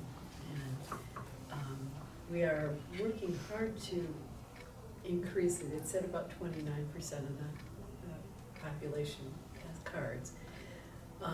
And what we find is that we're generating between 200 and 300 new cards every month. But because we're purging the database of expired cards and old things, we're just treading water with that one. So I haven't quite figured that one out. It would be helpful if the schools would, you know, start bringing classes over to, you know, do a library visit. They can't quite make their way to do that. They do not take us up on an offer to come in and talk about libraries to schools, just for us, they just can't quite fit that in, so. Oh. And they're missing an opportunity. Oh, for you know. sure. So we just have to, we're just still exploring opportunities, but, you know, that's a concern for us because we know that, you know, it's a heavily used operation. It's not that they're, you know, we're not waiting at the door for people. No, I wonder if traffic you law. could you throw something in chamber literature? Yeah, we've done that. Yeah. Yeah, I not know the recently. things show up occasionally. I'm just wondering if there's, you know. Yeah, so, we just have to figure out a cohesive plan, Yeah. rather than doing something sporadic. So if you ever wonder about that, it's not as though we are not working on it, but we are keeping that database in fighting trim, and the consequence is we are having trouble moving that number. So, yeah. Joe, do you have wireless hotspots? It's something that people can take out? Yeah, in fact, a lot of people on Friday who you see sitting in their cars in the parking lot are using our wireless connection. Oh, no, the Yeah. ones you can take with Oh, you, that you no, can. yeah, we haven't invested in that at this point. We have, the hotspots we have are what the staff take when we do, the movies on the green light and the business expo and that kind of thing. And I can't remember the last time we talked about that. Other libraries are doing that? Yeah. You check them out like for a week? Yeah. Yes. They go up to their cabin and they plug it in and they've got Wi-Fi. They're very popular. In fact, my son, who spends a lot of time up north, you know, you can only do it 1 week a month. You're not allowed to do it Oh, I in see. our Sorry, library sure. system. Right. Because you, otherwise people Sure. would just. Well, sure, I mean, you gotta pay for that on your phone. Oh, yeah, I'm agreeing to bring that back. Yeah, I think it's not so much, that it's not appropriate, it's just, how do you manage it? You know, how do you make a demand resource available to the greatest number of people? You know, so, we kind of walked around that, and I think we've gone on to other things like, yeah, someday we'll do that. So,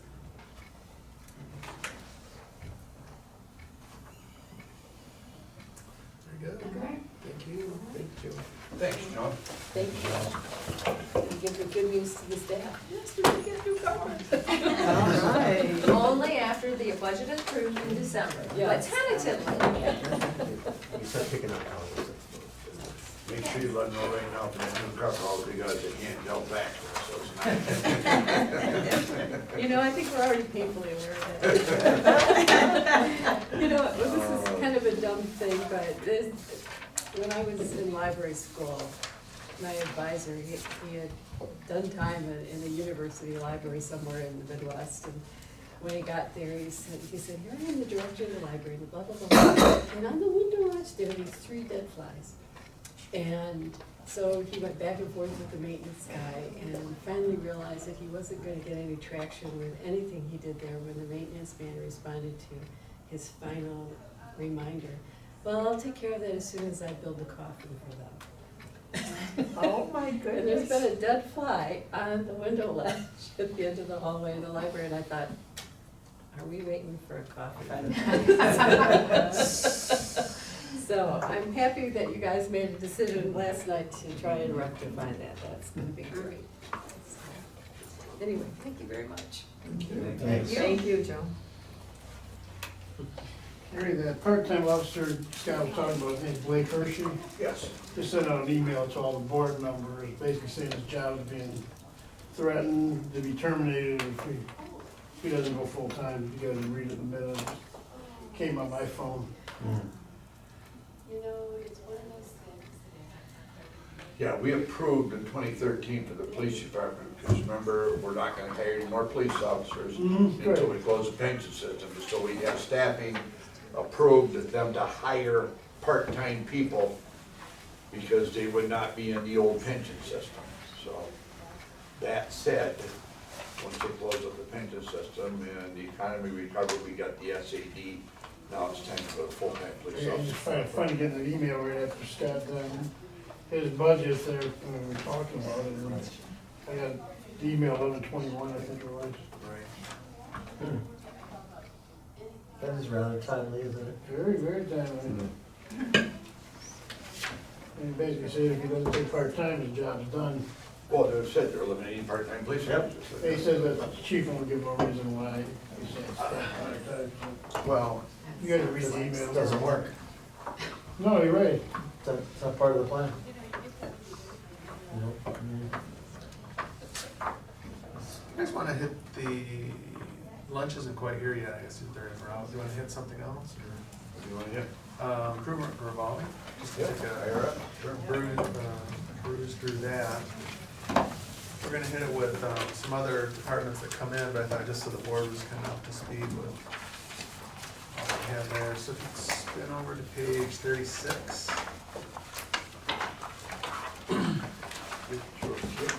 Page 36.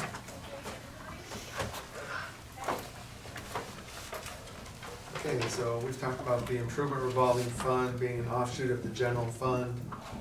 The revenue that it's dependent upon revenue from the general fund to make things happen. You see that down there with the third from the bottom, contribution general fund, that's what's making this happen. So whenever it's possible to, typically we try to do that at the end of the year, put money in here, it's important to do so. That 45,000 is a grant from the economic development for the Riverwalk extender over there on Crescent Lake Road, just so you know what that is. That's over from last year. It was kind of a split between the township proper and economic development. So that's where that's coded. That's the revenue side of that transaction. Okay, so we'll spin over to page 38. And also, you can kind of see on this larger paper, this multicolored one, we've got where it says township-wide in the upper left. That's really the improvement of all the fund. Probably page one. Looks like it's Well, I mean, fifth batch, yeah. yeah. It says Well, township-wide. you're looking at that one here. One more. The very last thing. Yeah. Oh, there we go. So, and then actually, on Oh, page excuse me. 39, Bless you. Thank you. this was the one part of the budget where we actually, after we get through this whole process, the next couple days, we send the budget out to all the department heads, ask them to complete this form for the department, all the changes that have happened and stuff. Barb and I did that for this fund because there's a lot of activity and projects going on, so we didn't want to, it's hard to just look at the numbers and remember what everything was, so we kind of have it categorized out there. And then like when Rob Marinsky comes in, we'll spend to this, and then when DPW comes in, we'll look at this too. But 84,500. And we'll ask Rob where he's at with that. I don't think that drain study, the township does own a few drains that it's responsible for. They're township-owned drains, not county drains. And he was gonna have a study done to see the condition assessment, basically, to see where, there's another thing that was deferred for many years, so it's needed. Similar idea that he did with the sidewalks a few years back. So he's starting it this year, so in case it doesn't get finalized this year, Got it staged for it's next year. staged for next year. 97,000, we've talked about that a little bit. Phase 1 of the streetlights, to roll that program out into the neighborhood. So that is a good thing, I believe. But it's discretionary, the board can take that out of there. It's nothing that you're mandated to do, but 1-year ROI looks pretty compelling. Starts to make the township look more uniform, I think, to match the other. Carbon footprint, the 60,000 that's here, on the revenue side is $10,000 that would be paid by, as a rebate or, from DTE. So the net township would be paying is actually 50,000. We're trying to get rid of mercury vapor, the federal government's trying to get those out of the system, so. So again, we're putting the true expense here, but 10,000 is, on the revenue side. It's from where? Where was it, 10,000? It's in the, revenue side, so back 2 pages. Right, but. It's a grant. It's a grant. Yep, so you'll see that increased by 10,000, Yeah. and that's specifically what it's related to. And then 97,010, capital infrastructure, that's the connector on the boulevard next to the middle school. It's in disrepair, to get that replaced. There's also, if I'm not mistaken, in that quote, it includes a sidewalk to run along the side. Yes. From the middle school on, and set the fence back from the police department to keep the kids from walking on the street and stuff like that. I think there's room there for the board to sit down with the school board and say, hey, we're willing to do this for you, a little bit of goodwill. A map of You know, that is on the next. I think there's some page. conversation that could happen there. I mean, Yep. Yep, on the next page is an aerial, behind the, Yeah. and again, this is kind of like the edge of the township's property, but the school has not engaged in like jointly maintaining it. So again, this would be from the township's portion all the way to, Hatchery. And then the sidewalk would be an addition, it would be at the edge of our property and then probably touch base with the school district to make sure that, it's fine, that we've got the sidewalk in there, which I'm sure they would be supportive of. When they got that torn up, they're gonna reactivate the sprinkler system over on the island there, where it all fried this year and cooked. They're gonna, it was there, where they open, they're gonna bring it back underneath, hook it back up. That makes sense. Yeah, it just like you said, you got all the nice green grass and all of a sudden you got that. I mean, I don't know what happened. We had plenty of rain this year and that just cooked over there. I don't know. I don't know what happened to it.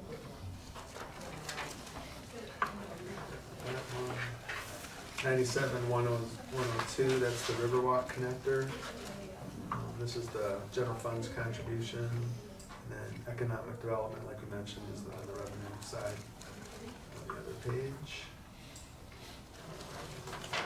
97,105, that's a new item, again, not required by the township, but it's kind of as much of an open question to the board, I think, and that's, the township getting involved again with the neighborhood SADs.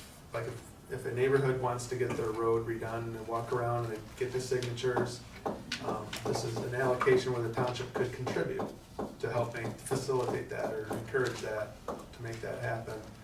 I would think want to work with Rob's group, and maybe it's something up to 10% or not to exceed 75,000, but it would be it's kind of, they did it in the past, and I don't have the history to know when that stopped and stuff, but. And some board members in the recent past have expressed interest in having something, so that is a starting dollar figure and a starting point for the program if it's gonna be promoted. Yeah, back when, again, when they did that, that was a lot of them, those were first time paving projects there, and they were encouraging people, and of course,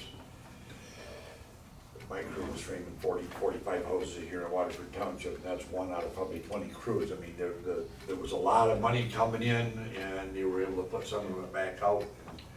And the new subs were getting paid, but they got the existing subs to go ahead and get paid too, so they were put some incentive up to a 10% match on those, and it worked well. 10%, anytime somebody gave you 10% on your money, Take it. Art will tell you, Absolutely. take it. That's a good number. Yeah. Easy one, bigger. 97-109, that's one of the capital project. That's basically the first floor township hall, starting in the auditorium with some of the seating, and then seeing how far we get from there. Those are based on some rough quotes and stuff like that. That's another thing I should mention too. So at the DPW, we have our engineering position is open, the F&O superintendent position is open. So a lot of this is, gonna be charged to somebody that hopefully we can hire or get on board to do this, so. These are just kind of rough projects, but that's the board saying, the first floor here needs some attention. The auditorium seating you were talking about, you said some of them are bad, or? No, we're looking at starting with that. Like with And maybe this, the carpet. yeah, the carpeting and the seating, we're starting with It's that best to project. do it all at once. Do it all one time, okay, thank Take you. the all seats once. out, put the carpet I down. thought you were gonna piece it out, No, a it's- few chairs. no. The And I bathrooms think cable, need and I think attention. cable wants to run some Carpeting more around lines Margaret's and area needs that. attention. Well, it's Yeah, all carpeting tore in up. the treasurer's Okay. office if it gets that far, but if not, How far can we get based on updated quotes and what we're Okay, hearing? yeah. what we're- Just up to Margaret's office and then She's probably won't be included. Yeah. Your little handheld vacuum, Martha. No carpeting, just a Go buy you a new vacuum. hand. Black and We're gonna Decker. get you a broom too if you want. There was a senior came up to the counter, he says, will you take a walk with me? So he went down, and he sits down in one of the chairs in the auditorium, he says, these new chairs are horrible. In the auditorium. I said, these aren't new chairs. Oh, they're not? Okay, and he got up and left. He thought we got new chairs and they were bad. And you still sing about It it. was, these chairs are horrible. I said, these aren't new chairs. He said, they're not. I said, okay. See you later. but in turn, it's the auditorium and the carpet in the Yeah, auditorium okay. are your first two things, and then again, if it extends to Margaret's area or another project on the first floor, if not, we'll have to circle back and finish up the first floor and then possibly move to the Dick, second. when was the third. last time the auditorium had a makeover? I have no memory of it ever happening in my career. I think that's all original stuff. Yeah. I mean, it might, Really? new carpet Thank you. came in, Demo day. like in Yeah. Dunbar, When- oh, We Water need Road to do a too. demo but day, was- like a redo. Seats are We just did this. Seats are all original. Late 70s. Late 70s? Yeah. And then there was a December couple 1st, of 1979 is the 2005 official bonds opening or date on something. the pencils that they have. You've got them in your office, don't you? It was beautiful. I'd have to For a double resident. check on that, but. December 1st, 1979. It's on the plaque on the door. 20 years Okay. ago. Well, like I say, the There's a township plaque. got their money's worth What out door? of it. 20 years ago. The We town moved hall. out here in There's a '87. plaque hanging up, Our yeah, town right council by, was you not inside like that. They did No, I it know right it's the in the doors. Okay, yeah. You know, there's a plaque, December 1, The 1979. vestibule? Yeah. It's probably cheap First too. floor? Yeah. Oh, okay. Tax-wise, was it cheaper? It was interesting. And then What's when that? we bought our house, we chose Waterford. We just, we looked all over the place. Oh, Union you moved Lake from there, and- okay. And we only moved a mile. I mean, we moved up the block a mile. You're still moving on up? That's where I am. To the top.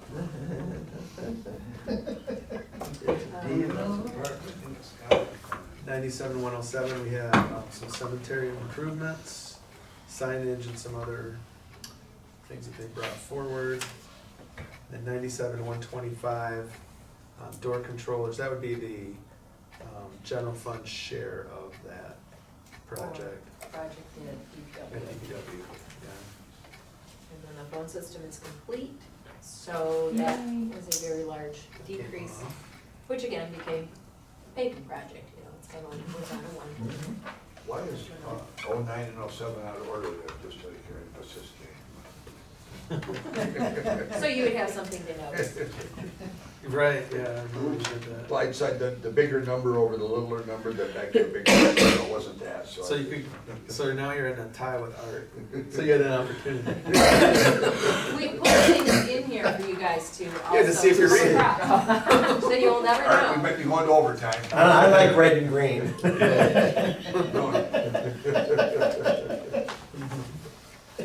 Well, that is that. Arlene has called the sandwich place, hopefully they're gonna be here soon, so. I think Yeah, it's they're already out here. there. Oh, are they Is it here? Jimmy John's, it's been out there. Good. Alrighty, lunchtime.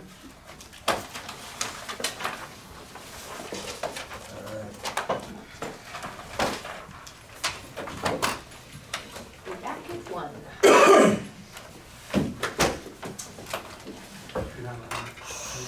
You're not gonna roll? No, I just turned out the one in my. You got that one?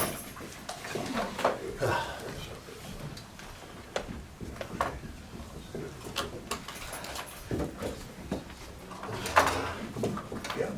Do me a favor, don't hate me. Sorry. I have to go to work this No, afternoon. that's good. But I have tomorrow completely set. I'll Yep. be here. Yep, I've already seen the first email. Morning till the end of the day, so. That's good, tomorrow we wrap up the last, so that'll be great. Well, I know, and I'm gonna, if I